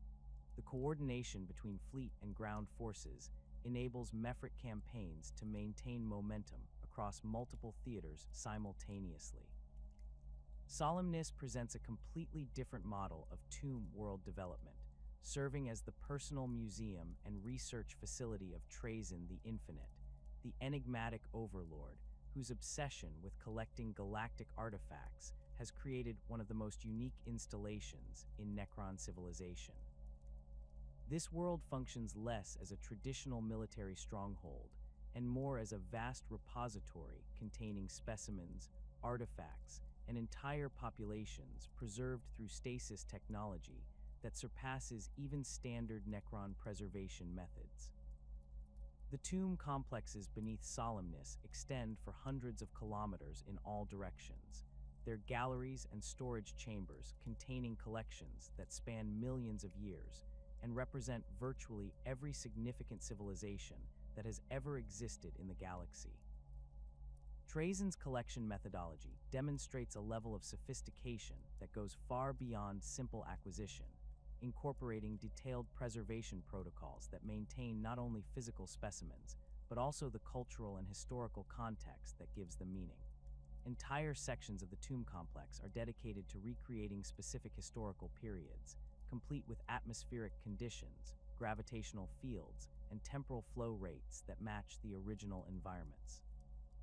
These installations enable Trazyn to study his specimens under conditions that closely approximate their natural states, providing insights that would be impossible to achieve through conventional analysis methods. The scope of Trazyn's collection defies comprehension, encompassing everything from individual artifacts of historical significance to entire military formations preserved at moments of crucial importance. His galleries contain Space Marine chapters frozen at the height of their glory, Imperial Guard regiments captured during pivotal battles, and even specimens of extinct Xenos species that vanished millions of years before humanity achieved spaceflight. The preservation technology employed in these displays maintains perfect stasis that prevents any form of degradation or aging, ensuring that specimens remain exactly as they were at the moment of acquisition. Acquisition operations conducted by Trazyn's forces demonstrate planning and execution capabilities that rival the most sophisticated military campaigns, often involving years of preparation and the deployment of specialized equipment designed for specific collection objectives. His Lichguard units carry tesseract labyrinths configured for specimen capture rather than combat applications, while his immortal formations include specialists trained in preservation protocols and artifact handling procedures. These operations frequently target locations and individuals of historical significance, with Trajan's forces appearing at crucial moments to acquire specimens that represent pivotal points in galactic history. The technological resources available on Solemnis enable Trajan to conduct research projects that would be impossible for other Necron dynasties, combining specimens from different eras and civilizations to develop comprehensive understanding of galactic development patterns. His laboratories can simulate historical conditions with perfect accuracy, allowing for experiments that test theories about technological development, biological evolution, and cultural change across geological timescales.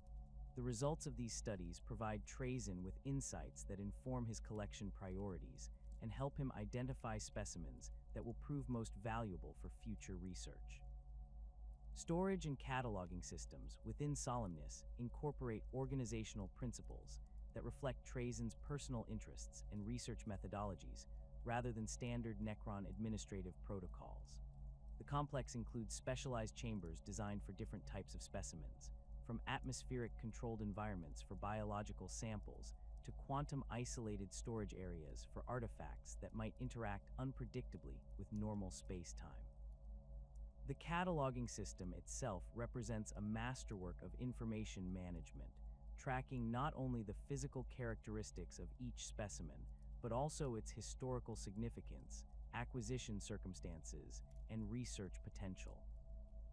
The Sodek dynasty under Imodic, the Stormlord, represents perhaps the most strategically sophisticated approach to galactic reconquest among awakening Necron forces, combining traditional military excellence with innovative tactical doctrines that demonstrate remarkable adaptation to modern galactic conditions. Imodic's Tomb World serves as the command center for operations that span multiple sectors, with communication networks and strategic planning facilities that coordinate the activities of dozens of subsidiary tomb worlds throughout Sodek territory. The dynasty's approach emphasizes strategic patience and careful preparation over the rapid expansion favored by more aggressive dynasties. Imodic himself embodies the pinnacle of Necron strategic thinking, his consciousness having retained not only complete tactical awareness, but also the intellectual flexibility needed to develop new doctrines that address the changed galactic environment his forces now face. His mechanical form incorporates command systems that can process tactical data from thousands of sources simultaneously, enabling him to maintain awareness of battlefield conditions across multiple star systems, while coordinating strategic responses that account for complex interactions between different theaters of operation.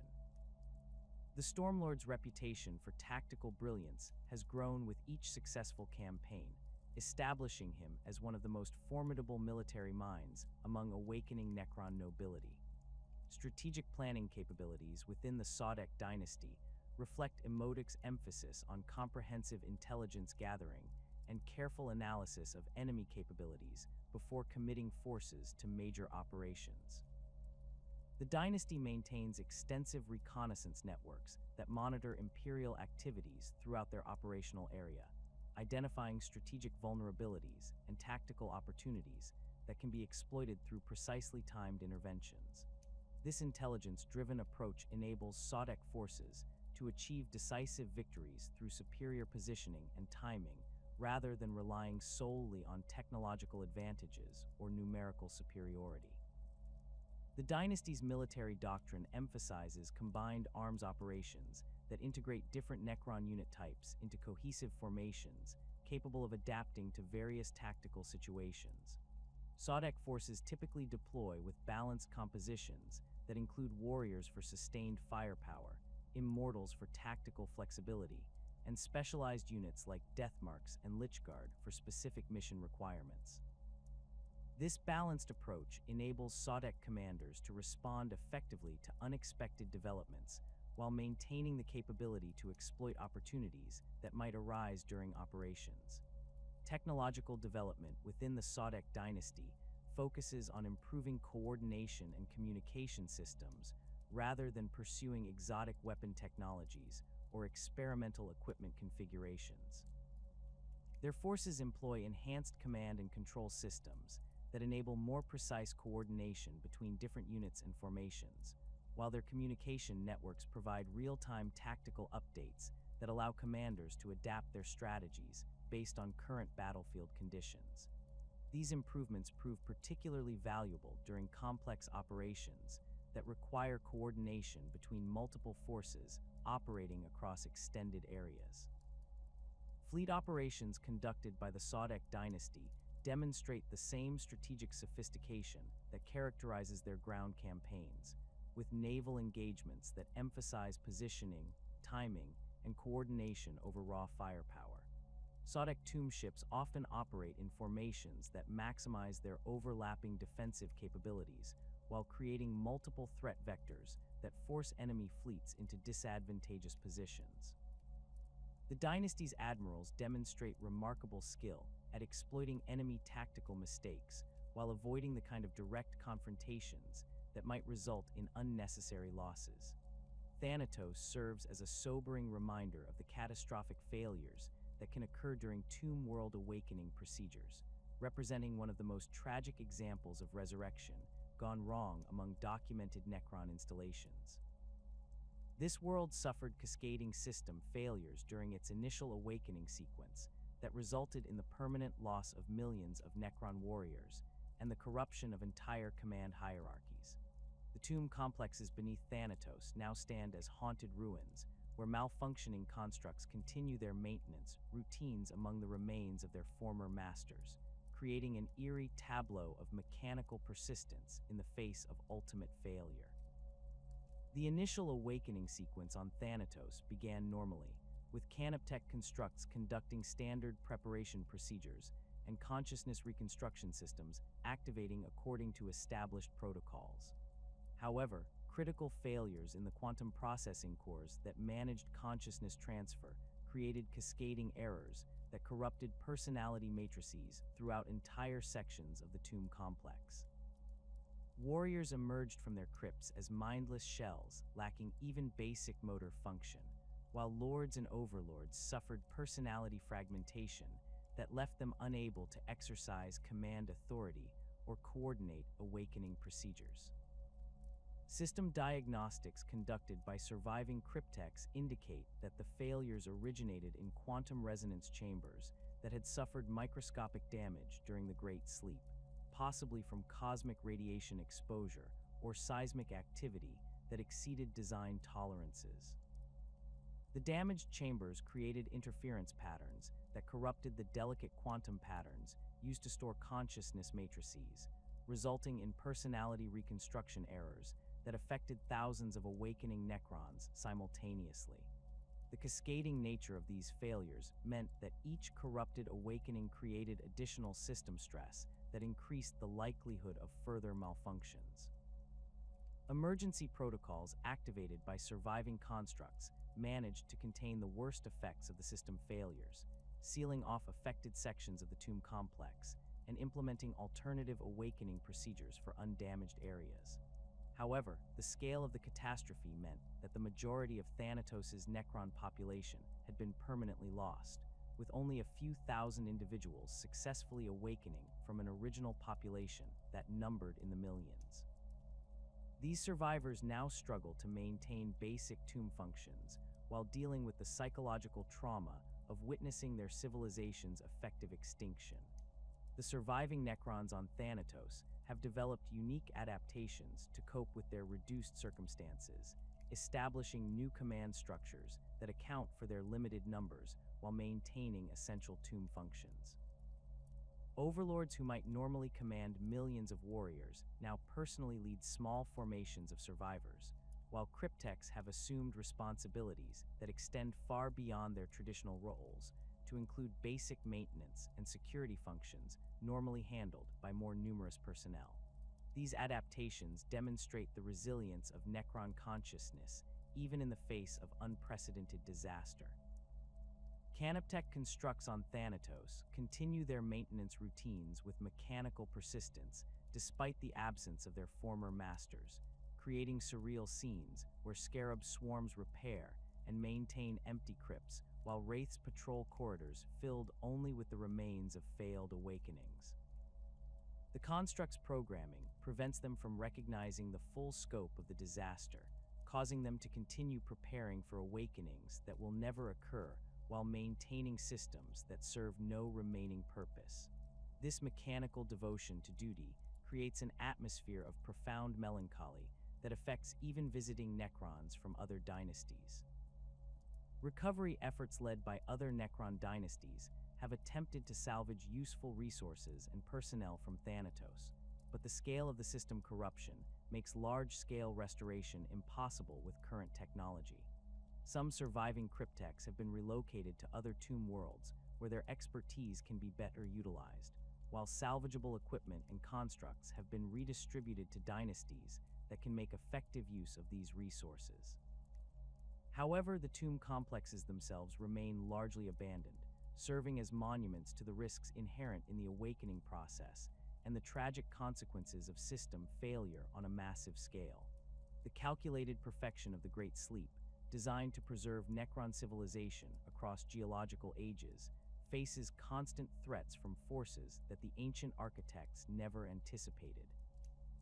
While tomb complexes incorporated defensive measures against conventional military assault and natural disasters, the galaxy's younger races have developed technologies and tactics that can breach even the most sophisticated Necron defenses. More insidiously, the chaotic forces unleashed by the galaxy's psychic awakening and the emergence of new Xenos threats create challenges that transcend simple military solutions, forcing tomb worlds to confront existential dangers that their original designers could never have foreseen. Imperial excavation teams represent one of the most persistent threats to tomb world security, their archaeological expeditions and mining operations frequently penetrating deep enough into planetary crusts to breach outer tomb defenses. These teams typically consist of Adeptus Mechanicus tech priests seeking archaeotech artifacts, Imperial Guard Engineering Corps conducting resource surveys, or rogue trader expeditions pursuing rumors of ancient technology. Their detection equipment, while primitive compared to Necron sensors, can identify the artificial cavities and energy signatures that indicate the presence of tomb complexes beneath seemingly barren worlds. The Adeptus Mechanicus poses the most sophisticated threat among Imperial excavation forces, their augmented personnel and advanced machinery capable of penetrating defensive systems that might deter less technologically capable intruders. Tech priests approach potential tomb sites with systematic methodology that combines deep core drilling, seismic analysis, and electromagnetic scanning to map underground structures before attempting physical breach. Their servo skulls and other mechanical familiars can navigate confined spaces and hostile environments that would prove lethal to unaugmented humans, enabling them to penetrate deeper into tomb complexes than conventional exploration teams. Mechanicus excavation equipment includes heavy-duty boring machines that can cut through solid rock and metal barriers using plasma torches, molecular disruptors, and other exotic technologies that represent the pinnacle of Imperial engineering capabilities. These devices can breach necrodermis plating and blackstone barriers given sufficient time and power, though the process typically triggers tomb defense systems that respond with escalating levels of violence. The tech priest's augmented physiology provides some protection against Gauss weapons and other Necron defensive measures, while their mechanical components can sometimes interface directly with tomb systems in ways that organic intruders cannot achieve. When Mechanicus teams successfully breach tomb complexes, their response to awakening Necron forces depends heavily on the expedition's leadership and objectives. Some tech priests attempt to communicate with awakening Necrons, viewing them as fellow servants of the machine god, whose technology represents the ultimate expression of mechanical perfection. Others respond with immediate hostility, deploying combat servitors and defensive protocols designed to secure valuable archaeotech while eliminating potential threats. The most dangerous Mechanicus expeditions arrive with predetermined extraction objectives, seeking specific technologies or artifacts that they attempt to acquire regardless of Necron resistance. Imperial Guard engineering units typically stumble upon tomb complexes accidentally while conducting resource surveys or establishing military installations on worlds that appear uninhabited. Their excavation equipment, while less sophisticated than Mechanicus technology, can still penetrate tomb defenses through brute force application of industrial-grade mining equipment and explosive charges. Guard engineers approach excavation projects with military efficiency that emphasizes speed and resource extraction over archaeological preservation, often causing significant structural damage to tomb complexes before awakening defenses can respond effectively. The military training of Guard engineering units enables them to respond to awakening Necron forces with coordinated defensive tactics that can delay or sometimes repel initial tomb responses. Their heavy weapons teams deploy anti-tank weaponry that proves moderately effective against Necron warriors, while their communication systems can summon orbital support and reinforcements that escalate local conflicts into major military engagements. However, Guard units typically lack the specialized equipment needed to deal with advanced Necron technologies like dimensional manipulation and resurrection protocols. Rogue trader expeditions present perhaps the most unpredictable threat to tomb world security, their diverse crews and equipment configurations making it difficult for tomb defenses to anticipate their capabilities or objectives. These expeditions often include specialists recruited from various Imperial organizations, creating teams that combine Mechanicus technical expertise with Guard military training and other specialized capabilities. Rogue traders themselves frequently possess archaeotech equipment and exotic weapons that can prove surprisingly effective against Necron defenses, while their warrant of trade provides legal authority to claim entire worlds and their contents for the Imperium.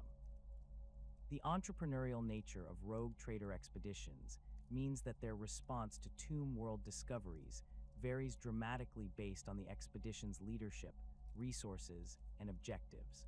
Some traders attempt to establish profitable relationships with awakening Necrons, offering Imperial goods and services in exchange for access to advanced technologies.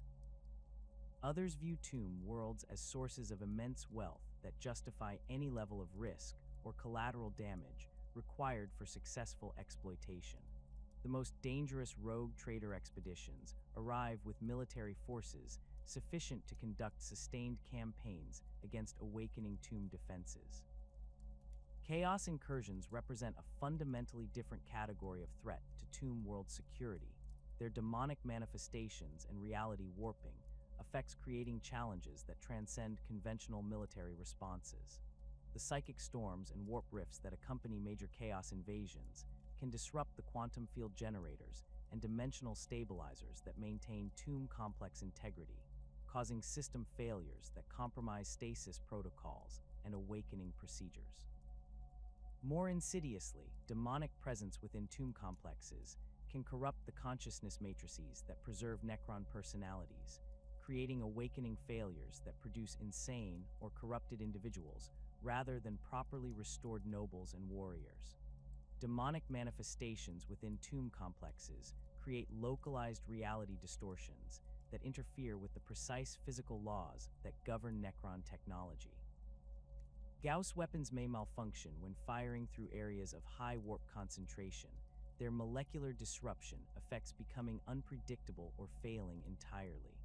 Resurrection protocols can become corrupted when exposed to demonic influence, causing awakening Necrons to emerge with personality disorders, memory gaps, or complete consciousness fragmentation that renders them effectively non-functional.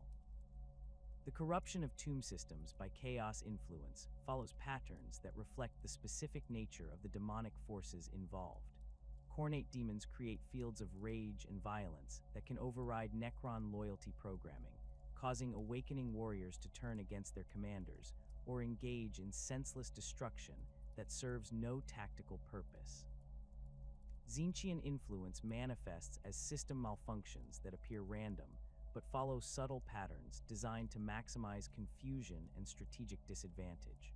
Nurglite corruption causes physical decay that affects even necrodermis and living metal, creating structural failures that compromise tomb integrity over time.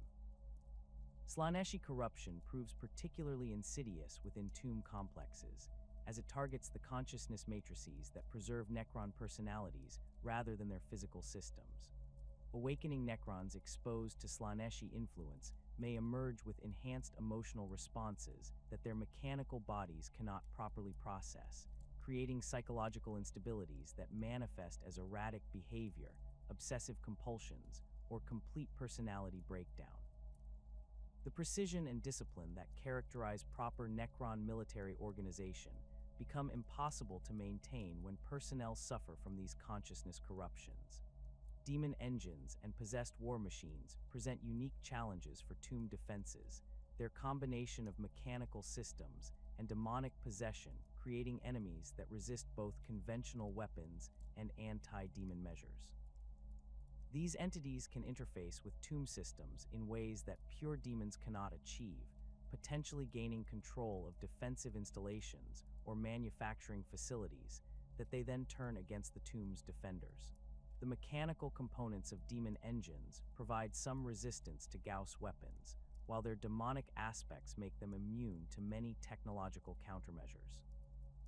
The response of tomb complexes to chaos incursions requires coordination between multiple defensive systems that were never designed to work together against such threats. Canoptech constructs must adapt their programming to deal with enemies that defy conventional physics, while awakening Necron forces struggle to develop tactics that remain effective against opponents whose capabilities change unpredictably. The most successful tomb defenses against chaos incursions combine traditional military responses with specialized anti-demon measures developed by cryptechs who study warp phenomena. Tyranid hive fleets represent an existential threat to tomb worlds that goes far beyond conventional military conquest. Their bioabsorption processes capable of consuming entire planets, including the tomb complexes buried deep within their crusts. The Tyranid approach to planetary consumption involves systematic stripping of all organic and inorganic matter, transforming entire worlds into lifeless husks while incorporating useful genetic material and mineral resources into new bioforms.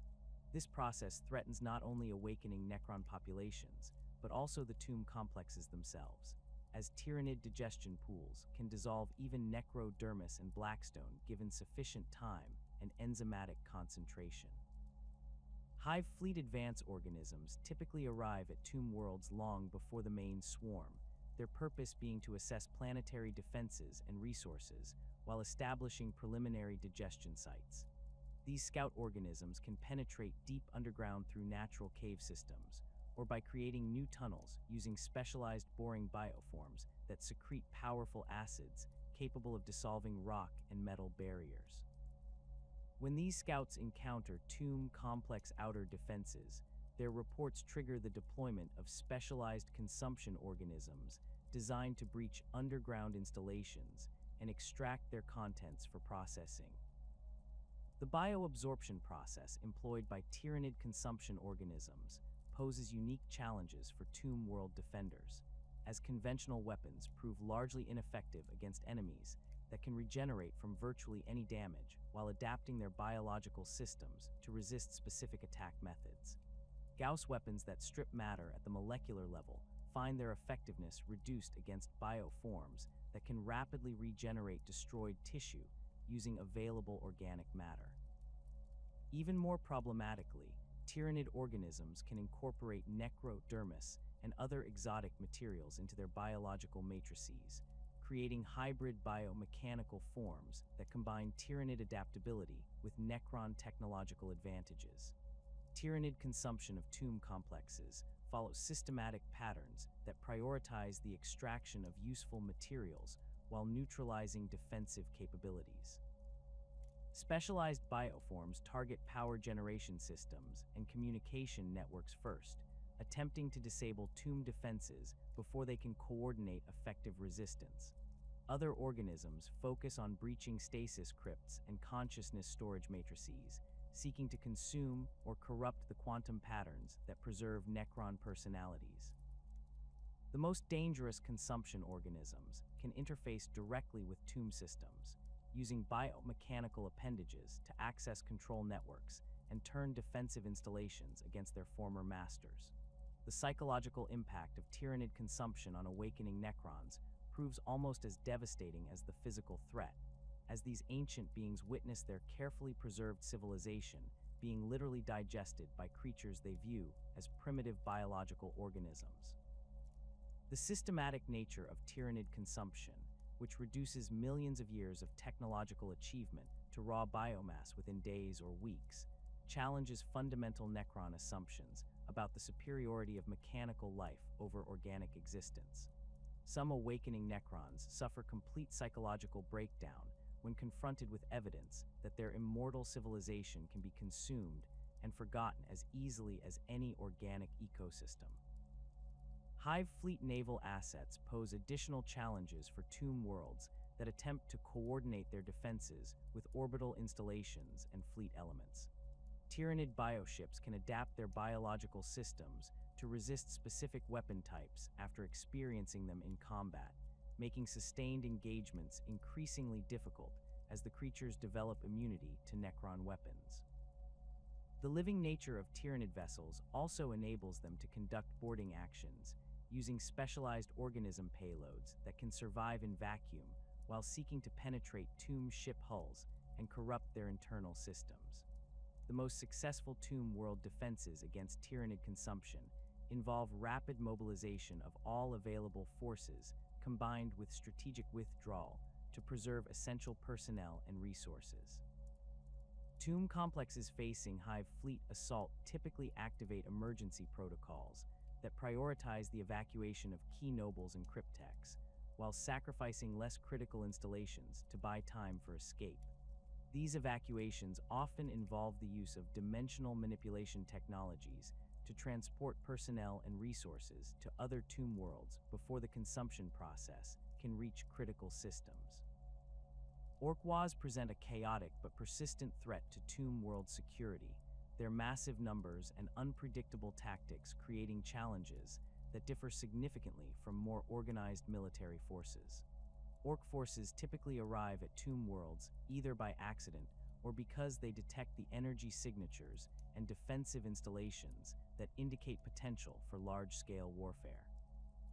Unlike other threats that seek specific objectives or resources, orcs view tomb worlds primarily as opportunities for extended combat against technologically advanced opponents, making them willing to sustain enormous casualties in exchange for the chance to fight awakening Necron forces. The random nature of orc exploration and expansion means that WAs can arrive at tomb worlds at any point during the awakening process, from initial resurrection phases, when only basic defensive systems are operational, to full awakening, when entire dynasties have restored their military capabilities. Early-stage encounters typically involve small orc forces stumbling upon tomb entrances and triggering defensive responses that escalate into larger conflicts as more orcs arrive to join the fighting. These initial skirmishes can disrupt carefully planned awakening sequences by forcing tomb complexes to divert resources toward immediate defensive needs rather than systematic resurrection procedures. Orc technology, while primitive compared to Necron systems, possesses an unpredictable effectiveness that stems from their psychic field effects and willingness to employ brute force solutions to technical problems. Orc weapons can sometimes achieve results that more sophisticated Imperial or Chaos equipment cannot match, particularly when deployed in massive concentrations that overwhelm defensive systems through sheer volume of fire. Their vehicles and equipment demonstrate remarkable resilience that enables them to continue functioning despite damage that would disable more complex machines, creating prolonged engagements that strain tomb world resources. The orc approach to tomb world assault emphasizes mass infantry attacks supported by heavy weapons and crude but effective siege equipment. Orc boys advance in massive formations that accept enormous casualties while seeking to overwhelm Necron defensive positions through numerical superiority. Their big guns and other heavy weapons provide fire support that can damage tomb installations despite their primitive construction, while specialized units like commandos attempt to infiltrate tomb complexes through stealth and sabotage operations. Orc mechboys represent a particular threat to tomb world security due to their ability to jury-rig captured Necron technology into functional weapons and equipment for Orc forces. These crude engineers can sometimes reverse engineer basic Necron systems, creating hybrid devices that combine Orc mechanical principles with Necron technological components. While these jury-rigged systems rarely match the performance of original Necron equipment, they can prove surprisingly effective and enable Orc forces to maintain extended sieges against tomb installations. The psychological impact of Orc Waz on awakening Necrons varies significantly based on the dynasty's military traditions and the scale of the Orc assault. Some Necron nobles view Orc attacks as welcome opportunities to test their restored military capabilities against numerous but relatively primitive opponents. Others find the chaotic nature of Orc warfare frustrating, as their tactical planning and strategic coordination prove less effective against enemies who operate according to principles that defy conventional military logic. The most dangerous aspect of Orc Waz for tomb world security lies in their potential to trigger premature mass awakenings that disrupt carefully planned resurrection sequences.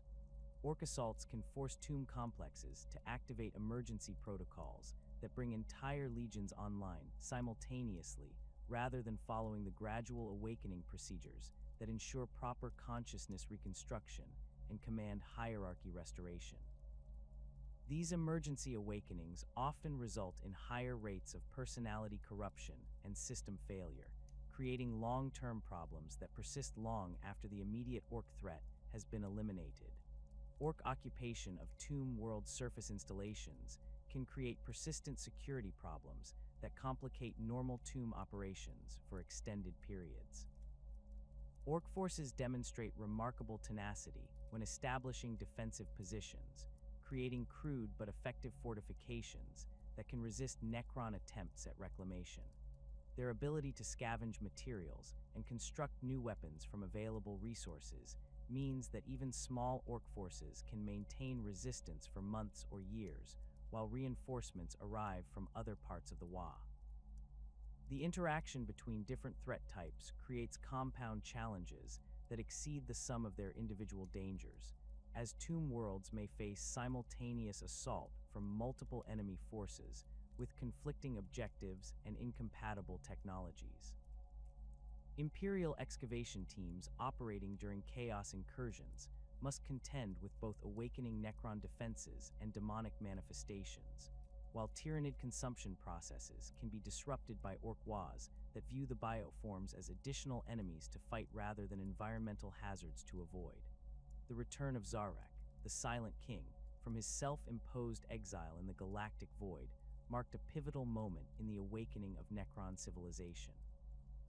For 60 million years, the last of the Triarch had wandered the empty spaces between galaxies, witnessing the birth and death of stellar formations, while contemplating the magnitude of his decisions during the war in heaven. His mechanical form had endured the cosmic radiation and gravitational anomalies of intergalactic space, sustained by power sources that drew energy from the quantum vacuum itself.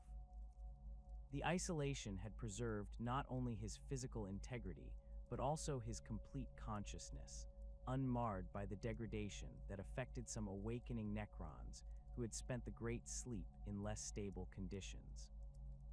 Zarek's journey through the void had provided him with a unique perspective on galactic development. His advanced sensors, detecting the rise and fall of civilizations across multiple spiral arms, while monitoring the subtle changes in psychic emanations that indicated the galaxy's gradual recovery from the war in heaven's devastation. His observations revealed patterns of technological development and biological evolution that confirmed his original calculations about the optimal timing for Necron awakening. More ominously, his long-range detection systems had identified massive biosignatures approaching from beyond the galactic rim, their scale and organization suggesting a threat unlike anything the galaxy had previously faced. The Silent King's return began with carefully orchestrated contacts with the most stable and strategically positioned tomb worlds throughout the galaxy. Rather than announcing his presence through broad communications that might alert younger races to the scope of Necron awakening, Zarek employed quantum entanglement networks that had been established before the Great Sleep, but remained dormant throughout the long hibernation. These networks utilized crystalline matrices buried deep within each tomb world's core systems, their quantum states synchronized across galactic distances to enable instantaneous communication regardless of physical separation or electromagnetic interference. The reactivation of these communication networks required precise coordination between Zarek's personal systems and the tomb world's central processors, as the quantum entanglement patterns had shifted subtly over millions of years due to galactic rotation and stellar drift. His cryptechs worked systematically to recalibrate the network nodes, adjusting for gravitational lensing effects and quantum decoherence that had accumulated during the long dormancy. The process demanded mathematical precision that pushed even advanced Necron computational capabilities to their limits, as each network node required individual adjustment based on its specific location and the local space-time conditions that affected quantum field stability. Once established, these communication networks enabled Zarek to assess the current status of tomb worlds throughout his former domain without revealing his presence to potential enemies. The data streams revealed a complex pattern of awakening success and failure, with some dynasties having achieved nearly complete resurrection, while others struggled with system malfunctions and consciousness corruption that left them operating at reduced capacity. More troubling were the tomb worlds that failed to respond to communication attempts, their silence suggesting either catastrophic system failure or complete destruction by external forces. The information gathered through these initial communications informed Zarek's strategic priorities for coordinating tomb world awakenings across the galaxy. His analysis identified key worlds whose geographic positions and remaining military assets made them essential for establishing secure zones of Necron control. These priority targets included tomb worlds that controlled major hyperspace routes, possessed significant manufacturing capabilities, or housed dynasties with particularly skilled military leadership. The Silent King's approach emphasized creating interconnected networks of awakened tomb worlds that could provide mutual support rather than attempting to activate every available installation simultaneously. Zarek's coordination efforts revealed the extent to which individual dynasties had adapted to their local circumstances during the awakening process. Some pharaons had already begun limited expansion campaigns, establishing control over nearby star systems while carefully avoiding contact with major imperial installations or other significant military forces. Others had focused on consolidating their tomb world defenses and conducting extensive reconnaissance of their surrounding regions before committing to any aggressive actions. The diversity of approaches reflected both the independent nature of Necron nobility and the varying challenges each dynasty faced in their specific galactic regions. The establishment of strategic communication protocols enabled the Silent King to coordinate awakening schedules that maximized tactical advantages while minimizing exposure to enemy retaliation. Rather than allowing random awakening patterns to continue, Zarek implemented synchronized activation sequences that brought multiple tomb worlds online simultaneously within specific sectors. These coordinated awakenings created local concentrations of Necron power that could overwhelm isolated enemy forces while establishing secure zones for further expansion operations. The technical challenges of coordinating awakening procedures across multiple tomb worlds simultaneously required innovations in quantum communication technology that pushed the boundaries of even advanced Necron science.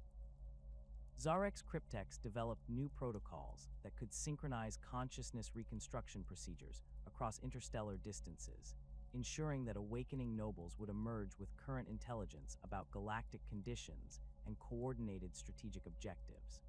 These protocols incorporated safeguards against communication interception by younger races, using quantum encryption methods that would appear as random background radiation to conventional detection systems.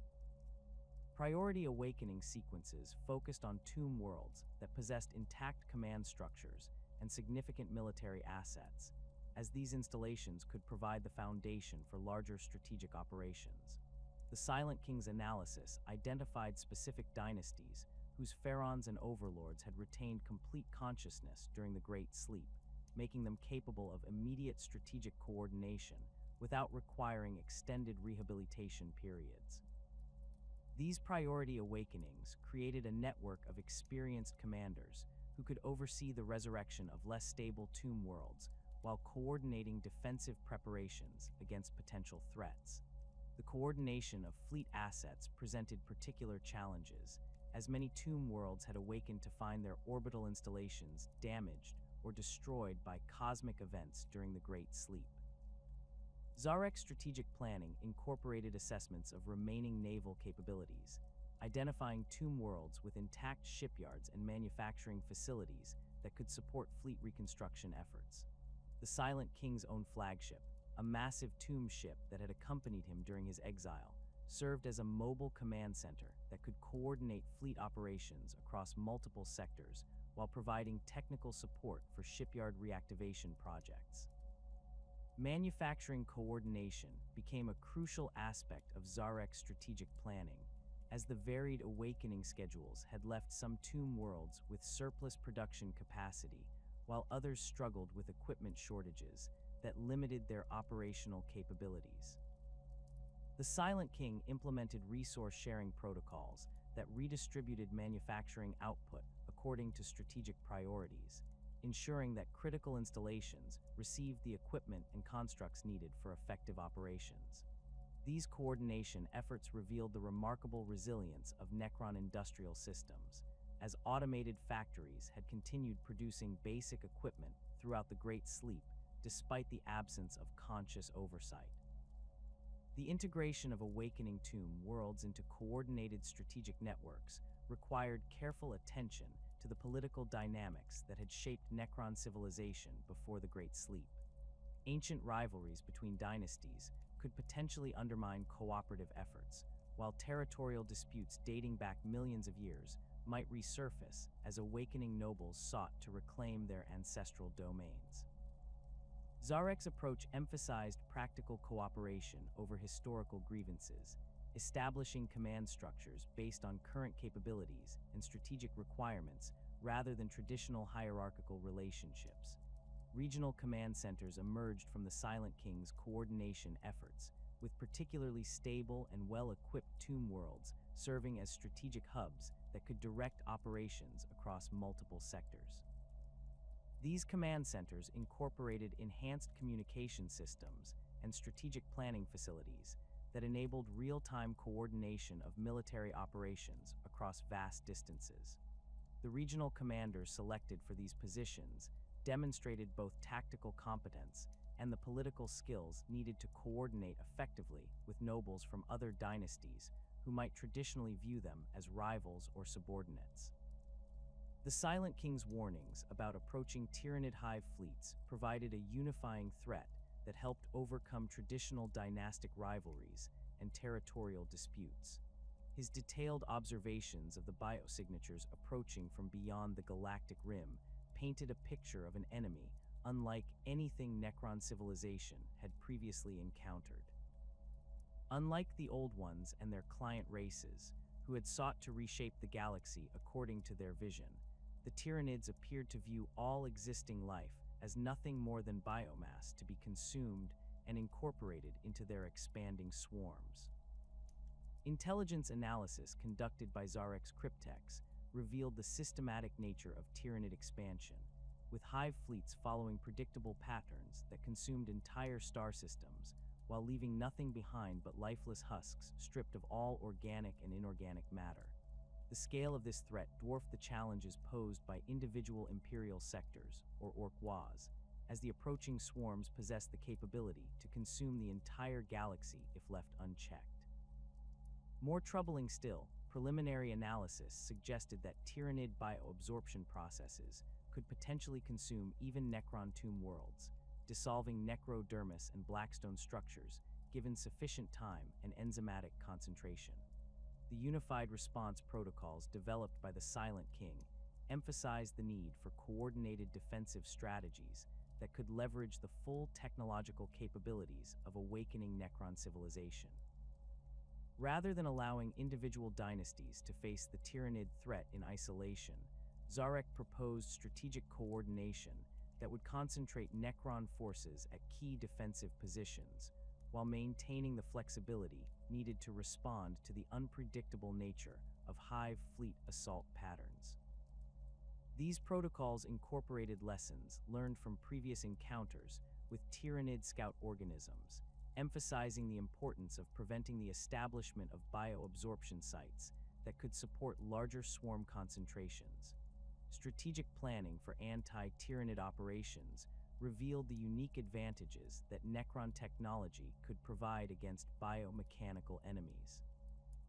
Gauss weapons proved particularly effective against Tyranid bioforms, their molecular disruption effects preventing the regeneration capabilities that made these creatures so resilient against conventional weapons. More significantly, Necron resurrection protocols could potentially provide sustainable advantages in prolonged engagements, as fallen warriors could be restored to combat effectiveness, while Tyranid losses represented permanent reductions in swarm capabilities. The coordination of awakening schedules accelerated significantly as intelligence about the Tyranid threat spread throughout the communication networks established by the Silent King. Tomb worlds that had been planning gradual, careful awakenings began implementing emergency protocols that brought entire legions online simultaneously. While these accelerated procedures increased the risk of consciousness corruption and system failure, the magnitude of the approaching threat made such risks acceptable compared to the alternative of facing Hive fleets with incomplete military forces. Advanced warning systems developed by Zarek's cryptex enabled tomb worlds to prepare for Tyranid arrival through enhanced defensive preparations and strategic positioning of mobile assets. These systems incorporated long-range sensors that could detect biosignatures across multiple star systems, providing early warning of approaching Hive fleet elements while tracking their movement patterns and consumption rates. The data gathered by these sensors informed strategic decisions about evacuation priorities and defensive resource allocation, enabling tomb worlds to maximize their survival chances through careful preparation and tactical positioning. The Silent King's coordination efforts extended beyond immediate military concerns to encompass the long-term strategic challenges of rebuilding Necron civilization in a galaxy that had changed dramatically during their absence. His analysis revealed that the younger races had achieved technological capabilities that, while still inferior to Necron science, represented significant advances over the primitive civilizations that had existed during the early phases of the Great Sleep. The Imperium of Man, in particular, had demonstrated organizational capabilities and military technologies that demanded careful strategic consideration rather than simple technological superiority. Cultural preservation became an unexpected priority within the Silent King's coordination efforts, as awakening Necrons struggled to maintain connection with their pre-biotransference heritage while adapting to their mechanical existence. Zarek's approach emphasized the importance of maintaining dynastic traditions and territorial identities that could provide psychological anchors for nobles whose consciousness had been preserved across millions of years. These cultural elements served practical purposes as well, providing familiar command structures and ceremonial protocols that facilitated coordination between dynasties that might otherwise struggle with integration challenges. The coordination of research and development efforts revealed the remarkable advances that automated systems had achieved during the Great Sleep, with cryptech laboratories having continued their work throughout the long hibernation. These automated research programs had produced innovations in dimensional manipulation, quantum field theory, and consciousness transfer technology that exceeded the capabilities available before the Great Sleep. The Silent King's coordination efforts focused on disseminating these advances throughout awakening tomb worlds, while establishing new research priorities that address the specific challenges posed by current galactic conditions. The defensive capabilities that protect awakening tomb worlds represent the culmination of Necron technological mastery, incorporating weapon systems and protective measures that operate on scales ranging from individual installations to planetary-wide networks. These defensive arrays were designed during the final phases of the war in Heaven, when Necron strategists recognized that their civilization would need to endure millions of years of vulnerability during the Great Sleep. The resulting defensive networks combine passive protection systems with active weapons platforms capable of engaging threats across multiple dimensions simultaneously, creating layered defensive zones that can eliminate enemies before they achieve visual contact with tomb installations. Gauss pylon networks form the backbone of tomb world defensive systems, their towering crystalline structures rising from planetary surfaces like technological mountains that channel and focus destructive energies across orbital distances. Each pylon stands between 300 and 500 meters tall, its multifaceted surface composed of living crystal matrices that can absorb stellar radiation, planetary magnetic field fluctuations, and ambient cosmic energy to power weapon systems that operate continuously for millions of years without external fuel sources. The crystalline composition incorporates quantum resonance chambers that amplify collected energy through harmonic multiplication, enabling individual pylons to generate power outputs that rival small stars while maintaining perfect structural stability. The geometric arrangement of pylon networks follows mathematical principles that maximize overlapping fields of fire while creating energy resonance patterns that enhance the destructive potential of individual installations. Tomb worlds typically deploy pylons in hexagonal grid patterns that provide complete surface coverage while ensuring that no attacking force can approach without facing concentrated fire from multiple installations simultaneously. The spacing between pylons incorporates calculations for optimal energy transfer and mutual support, with each installation capable of channeling power to damaged neighbors while maintaining its own operational capacity. The primary weapon systems integrated into each Gauss pylon represent scaled-up versions of the molecular disruption technology employed in personal Gauss weapons. They're focusing arrays capable of projecting coherent energy streams across interplanetary distances while maintaining sufficient intensity to strip matter at the subatomic level. These weapons can engage multiple targets simultaneously through rapid reorientation of focusing crystals, creating overlapping destruction zones that make coordinated assault approaches virtually impossible. The targeting systems incorporate predictive algorithms that can calculate orbital mechanics and gravitational effects with precision sufficient to engage spacecraft conducting evasive maneuvers across multiple astronomical units. When pylon networks activate for planetary defense, they create energy barriers that function as both protective shields and offensive weapon systems. The barriers manifest as shimmering walls of green energy that can extend from planetary surfaces to orbital altitudes. They're molecular disruption fields capable of reducing incoming projectiles, spacecraft, and energy weapons to constituent atoms before they can reach their intended targets. These barriers operate selectively, allowing friendly forces to pass through while maintaining full effectiveness against hostile contacts. Their recognition systems incorporating quantum identification protocols that can distinguish between authorized and unauthorized targets with perfect accuracy. The orbital bombardment capabilities of pylon networks enable tomb worlds to project force across entire star systems, their weapons reaching beyond planetary atmospheres to engage enemy fleets while they remain beyond conventional weapons range. The energy streams projected by these weapons maintain coherence across millions of kilometers, their focusing systems compensating for stellar interference and gravitational lensing effects that would disperse conventional energy weapons. When multiple pylons coordinate their fire, they can create energy concentrations capable of destroying capital ships with single volleys, while simultaneously engaging escort vessels and fighter craft across vast engagement zones. The defensive barriers created by coordinated pylon networks can envelope entire tomb worlds in protective energy fields that render them effectively invulnerable to conventional assault methods. These barriers extend through multiple dimensional layers, creating protection against both material projectiles and energy-based attacks while maintaining selective permeability that allows tomb world forces to launch their own offensive operations. The energy requirements for maintaining planetary scale barriers would overwhelm most civilizations, but the pylon network's ability to draw power from stellar radiation and planetary magnetic fields enables continuous operation across geological timescales.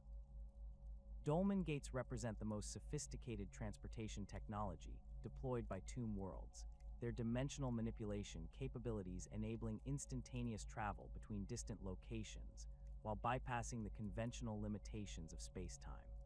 These massive archway structures stand several hundred meters tall, their surfaces covered with hieroglyphic inscriptions that serve as both decorative elements and functional components of the dimensional manipulation systems. The gates incorporate quantum field generators that can create stable wormhole connections between any 2 points in the galaxy, their targeting systems utilizing galactic coordinate matrices that remain accurate despite stellar drift and galactic rotation over millions of years. The construction of dolmen gates requires exotic materials that exist in stable configurations only under specific dimensional conditions, their crystalline matrices incorporating elements that phase in and out of normal space-time according to precisely controlled quantum patterns. The manufacturing process involves dimensional foundries that can manipulate matter at the subatomic level while maintaining the complex field interactions needed to create stable wormhole apertures. Each gate represents years of construction effort by specialized canoptech constructs working under the direct supervision of master cryptechs, whose understanding of dimensional physics enables them to calibrate the delicate field interactions required for stable operation. The activation of dolmen gates creates visible distortions in space-time that manifest as swirling vortexes of energy contained within the gate apertures, their surfaces reflecting images from the destination locations while maintaining perfect stability despite the enormous energies involved in dimensional manipulation. The gates can establish connections to any other dolmen gate within the galaxy instantaneously, their quantum entanglement systems enabling communication and coordination between tomb worlds separated by tens of thousands of light years. More remarkably, the gates can create temporary connections to locations that lack permanent gate installations, projecting dimensional apertures that exist for predetermined durations before collapsing back into normal space-time. The strategic implications of dolmen gate networks transform tomb world defensive capabilities by enabling rapid redeployment of forces across galactic distances without the delays associated with conventional space travel. Entire legions can be transported from one tomb world to another within minutes, their arrival coordinated with local defensive preparations to create overwhelming concentrations of force at threatened locations. The gates also enable strategic withdrawal operations that can evacuate essential personnel and resources from tomb worlds facing overwhelming assault, preserving valuable assets for future operations rather than accepting their destruction in hopeless defensive actions. The defensive applications of dolmen gates extend beyond simple transportation to include tactical surprise and strategic deception operations that can confuse and misdirect enemy forces. Gates can be activated to create false target signatures that draw enemy attacks away from critical installations, while their dimensional distortions can interfere with enemy sensors and communication systems. More aggressively, gates can be used to project offensive forces directly into enemy formations or installations, bypassing conventional defensive measures through dimensional manipulation that renders traditional fortifications irrelevant. Stellar manipulation technology represents the ultimate expression of tomb world offensive capabilities, incorporating scientific principles that enable direct control over stellar processes and the creation of artificial solar phenomena. These systems operate on scales that dwarf conventional weapons, their effects measured in terms of stellar masses and energy outputs that exceed the total power generation of entire civilizations. The technology builds upon Necron understanding of fundamental forces developed during their alliance with the Khatan, incorporating techniques for manipulating electromagnetic fields, nuclear processes, and gravitational interactions that govern stellar behavior. The basic principles of stellar manipulation involve the deployment of specialized satellites and energy projection systems that can influence stellar magnetic fields and nuclear fusion rates from distances measured in astronomical units.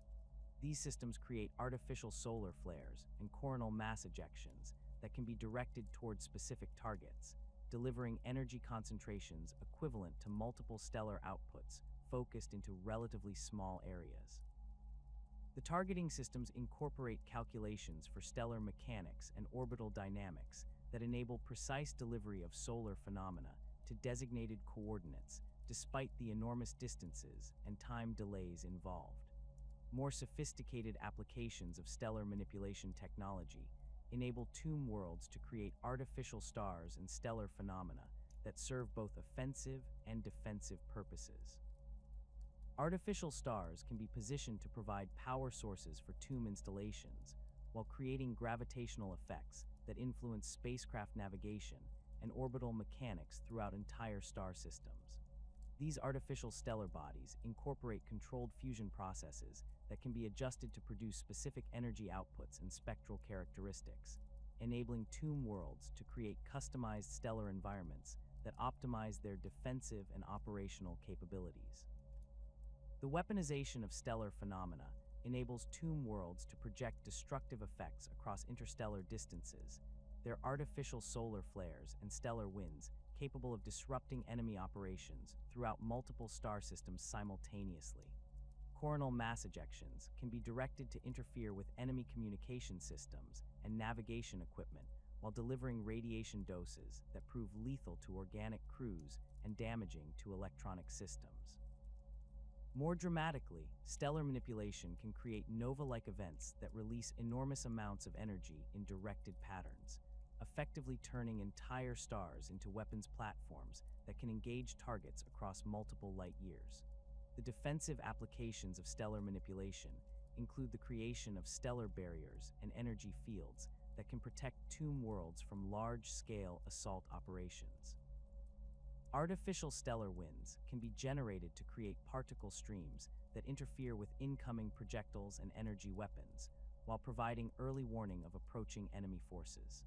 Solar radiation can be focused and redirected to create protective barriers around tomb installations, their energy concentrations sufficient to vaporize incoming threats while maintaining selective permeability that allows friendly forces to operate normally. Phase generators represent the most exotic defensive technology deployed by tomb worlds, their dimensional manipulation capabilities enabling entire planetary installations to exist partially outside normal space-time while maintaining full operational capability. These systems incorporate quantum field manipulation technology that creates localized distortions in the fabric of reality itself, allowing tomb worlds to phase in and out of material existence according to tactical requirements. The technology builds upon principles developed during the War in Heaven for creating dimensional weapons and protective systems that could operate across multiple layers of reality simultaneously. The basic operation of phase generators involves the creation of quantum field matrices that can selectively alter the dimensional properties of matter within designated areas, causing affected objects to exist in quantum superposition states that place them partially outside normal space-time. The process requires enormous energy inputs and precise field calibration to maintain stability across planetary scales, with any miscalculation potentially resulting in catastrophic dimensional collapse that could destroy the entire tomb world. The generators incorporate multiple redundant systems and fail-safe mechanisms that can maintain stable operation even when individual components suffer damage or malfunction. When tomb worlds activate their phase generators for defensive purposes, the effects manifest as shimmering distortions that make the planetary surface appear translucent and insubstantial, while maintaining the appearance of normal matter. Enemy weapons fired at phased installations pass through their targets harmlessly, their projectiles and energy beams unable to interact with matter that exists in altered dimensional states.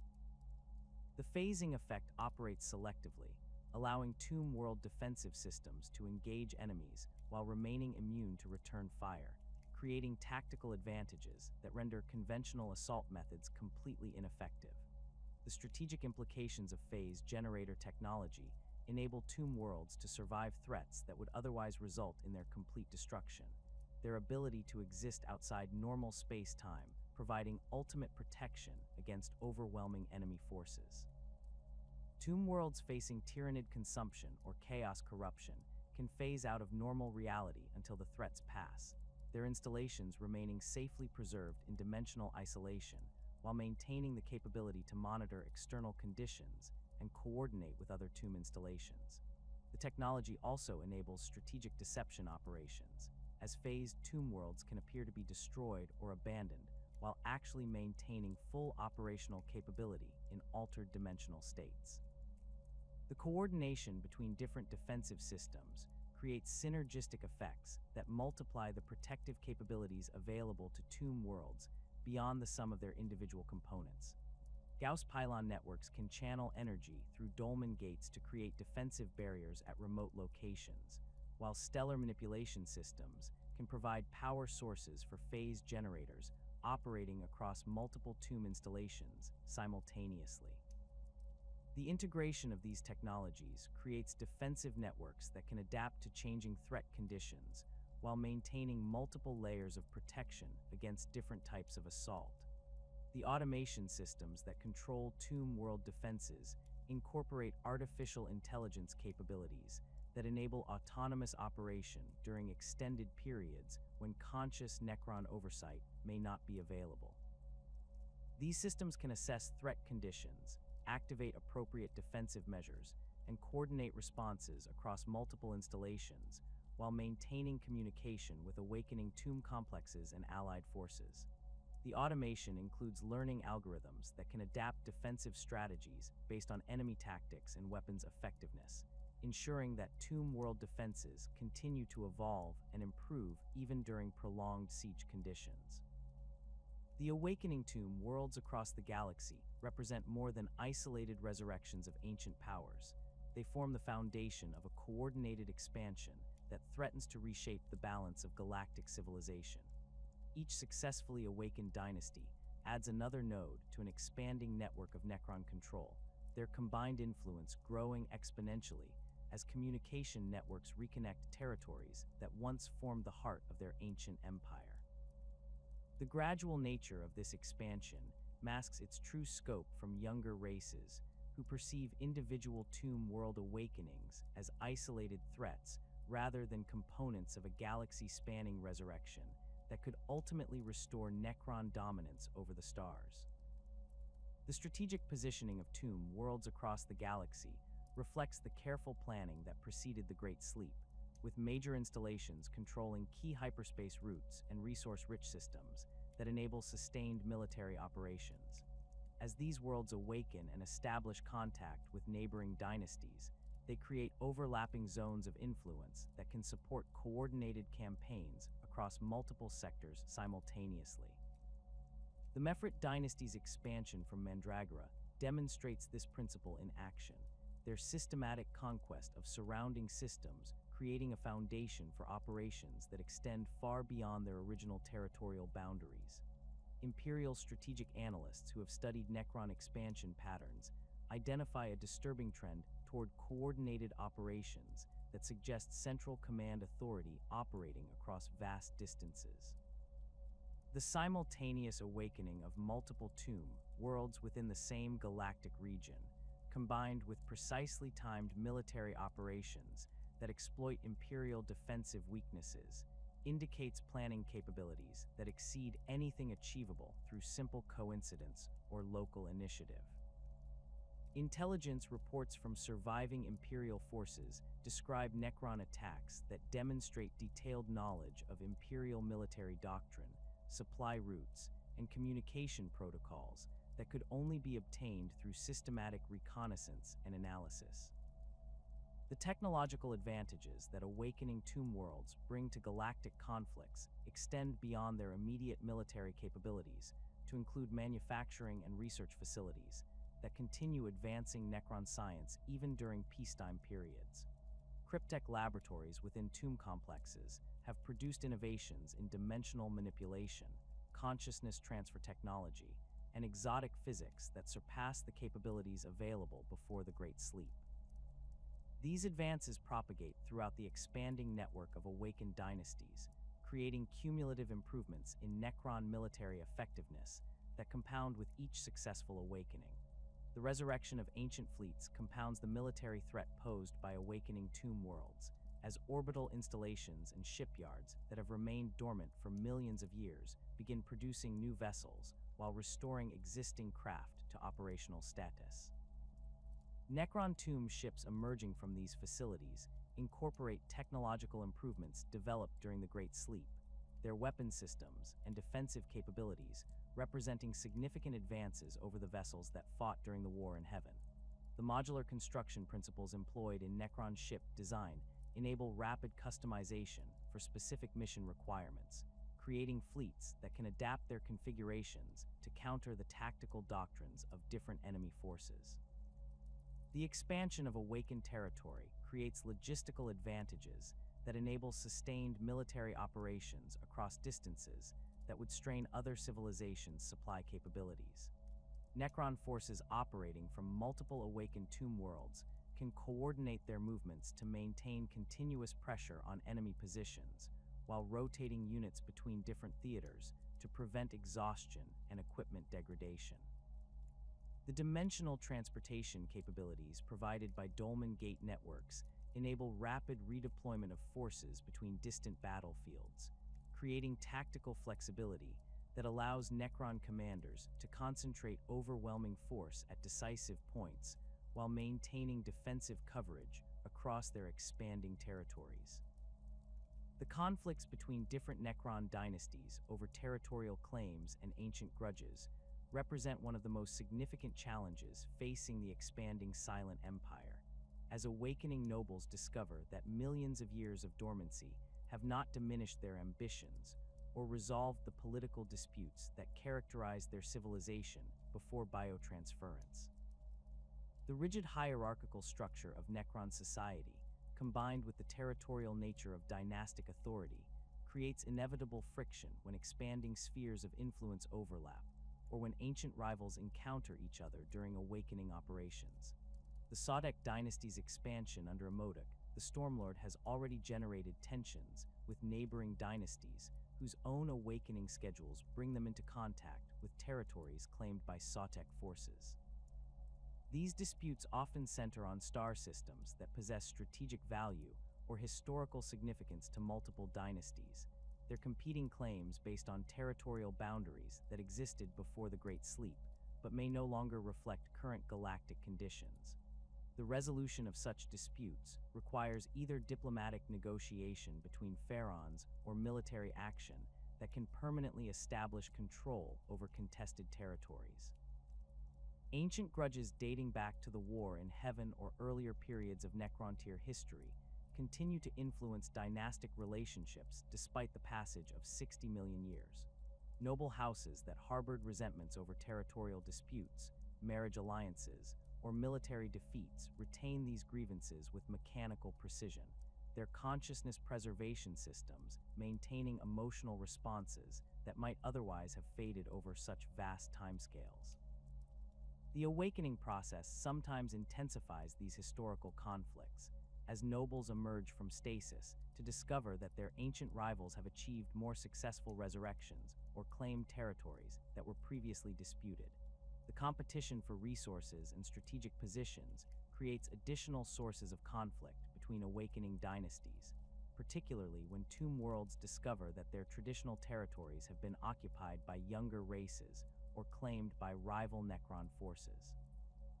The limited number of suitable worlds for establishing new tomb installations means that expansion-minded dynasties must either negotiate agreements with their neighbors or resort to military action to secure the resources needed for continued growth. These conflicts can escalate rapidly when they involve critical resources like rare minerals needed for construct manufacturing or strategic positions that control major hyperspace routes. The personal ambitions of individual overlords and pharaohs add another layer of complexity to interdynastic relationships, as these nobles seek to restore or exceed their former positions within the broader hierarchy of Necron civilization. The awakening process has revealed significant variations in the preservation of different nobles' consciousness and capabilities, creating opportunities for ambitious leaders to advance their status by demonstrating superior military or administrative competence. These personal rivalries can influence larger strategic decisions, as dynasties align themselves with or against particular nobles based on historical relationships or current political calculations. The intervention of the Silent King in dynastic disputes has provided a stabilizing influence that helps resolve conflicts through appeals to higher authority rather than military confrontation. Zarek's unique position as the last surviving member of the Triarch gives him the legitimacy needed to arbitrate territorial disputes and coordinate strategic planning across multiple dynasties. However, his long absence during the Great Sleep means that some nobles question his authority or seek to establish their own spheres of influence independent of central control. The balance between unified command and dynastic autonomy remains a source of ongoing tension within awakening Necron civilization. The establishment of regional command structures has helped manage some interdynastic conflicts by creating formal hierarchies that define authority relationships between different dynasties operating within the same galactic regions. These command structures typically recognize the most capable pharaoh within each region as the supreme authority, with other dynasties accepting subordinate roles in exchange for protection and resource sharing agreements. The success of these arrangements depends heavily on the personalities involved and the specific historical relationships between the dynasties concerned. The potential for tomb worlds to serve as staging grounds for galactic reconquest becomes increasingly apparent as awakening dynasties consolidate their territorial gains and begin coordinating larger strategic operations. Individual tomb worlds that might seem like isolated threats when viewed separately become components of a vast military machine when integrated into coordinated campaign plans that leverage the combined capabilities of multiple dynasties. The manufacturing capabilities, strategic positioning, and accumulated military resources of awakened tomb worlds create the foundation for operations that could challenge the major powers of the current galaxy. The systematic approach to reconquest demonstrated by successful dynasties like the Mefrit and Sautek suggests strategic planning that operates on timescales measured in millennia rather than decades. These dynasties establish secure territorial bases before expanding into adjacent regions, their campaigns designed to create sustainable zones of control that can support further expansion while maintaining defensive capabilities against potential counterattacks. The methodical nature of this expansion makes it difficult for younger races to recognize the full scope of the threat until Necron forces have already established dominant positions across multiple sectors. The integration of awakening tomb worlds into larger strategic networks enables coordinated operations that can engage multiple enemy forces simultaneously while maintaining unified command authority across vast distances. The quantum communication networks established by the Silent King provide the coordination capabilities needed for galaxy-spanning campaigns, their instantaneous data transmission enabling real-time tactical coordination between forces separated by tens of thousands of light years. These communication capabilities allow Necron strategists to respond rapidly to changing conditions while maintaining the operational tempo needed for successful large-scale campaigns. The restoration of ancient territorial boundaries represents a long-term strategic objective that drives much of the expansion activity among awakening dynasties. The star maps and territorial records preserved within Tomb World archives provide detailed information about the extent of pre-Great Sleep Necron territories, including strategic positions and resource locations that remain valuable despite millions of years of galactic change. The systematic reclamation of these territories would restore Necron control over vast regions of the galaxy, while establishing the foundation for further expansion into areas that were never previously under their dominion. The development of new military doctrines adapted to current galactic conditions demonstrates the flexibility and innovation that characterize successful Tomb World expansion efforts. Awakening Necron forces have analyzed the tactical capabilities and strategic doctrines of younger races, developing countermeasures and offensive strategies that exploit the weaknesses of Imperial, Orc, and other military organizations. These new doctrines incorporate lessons learned from recent conflicts while building upon the accumulated military experience of commanders who fought during the War in Heaven. The ultimate goal of reversing biotransference represents the most ambitious long-term objective of awakening Necron civilization, driving scientific research efforts that could fundamentally transform their mechanical existence back into organic life. The preservation of Necron civilization through Tomb Worlds serves as the foundation for research programs that seek to understand and potentially reverse the consciousness transfer processes that created their current forms. This research requires not only advanced scientific capabilities, but also access to the vast databases and experimental facilities that Tomb Worlds provide. The consciousness preservation systems within Tomb Worlds contain detailed records of the biotransference process, including the quantum patterns and energy matrices that define individual Necron personalities. These records provide the baseline data needed for research into consciousness transfer reversal, though the complexity of the original process makes such research extremely challenging, even for Necron scientists. The successful reversal of biotransference would require not only technical breakthroughs in consciousness manipulation, but also the development of biological forms capable of housing the transferred consciousness patterns.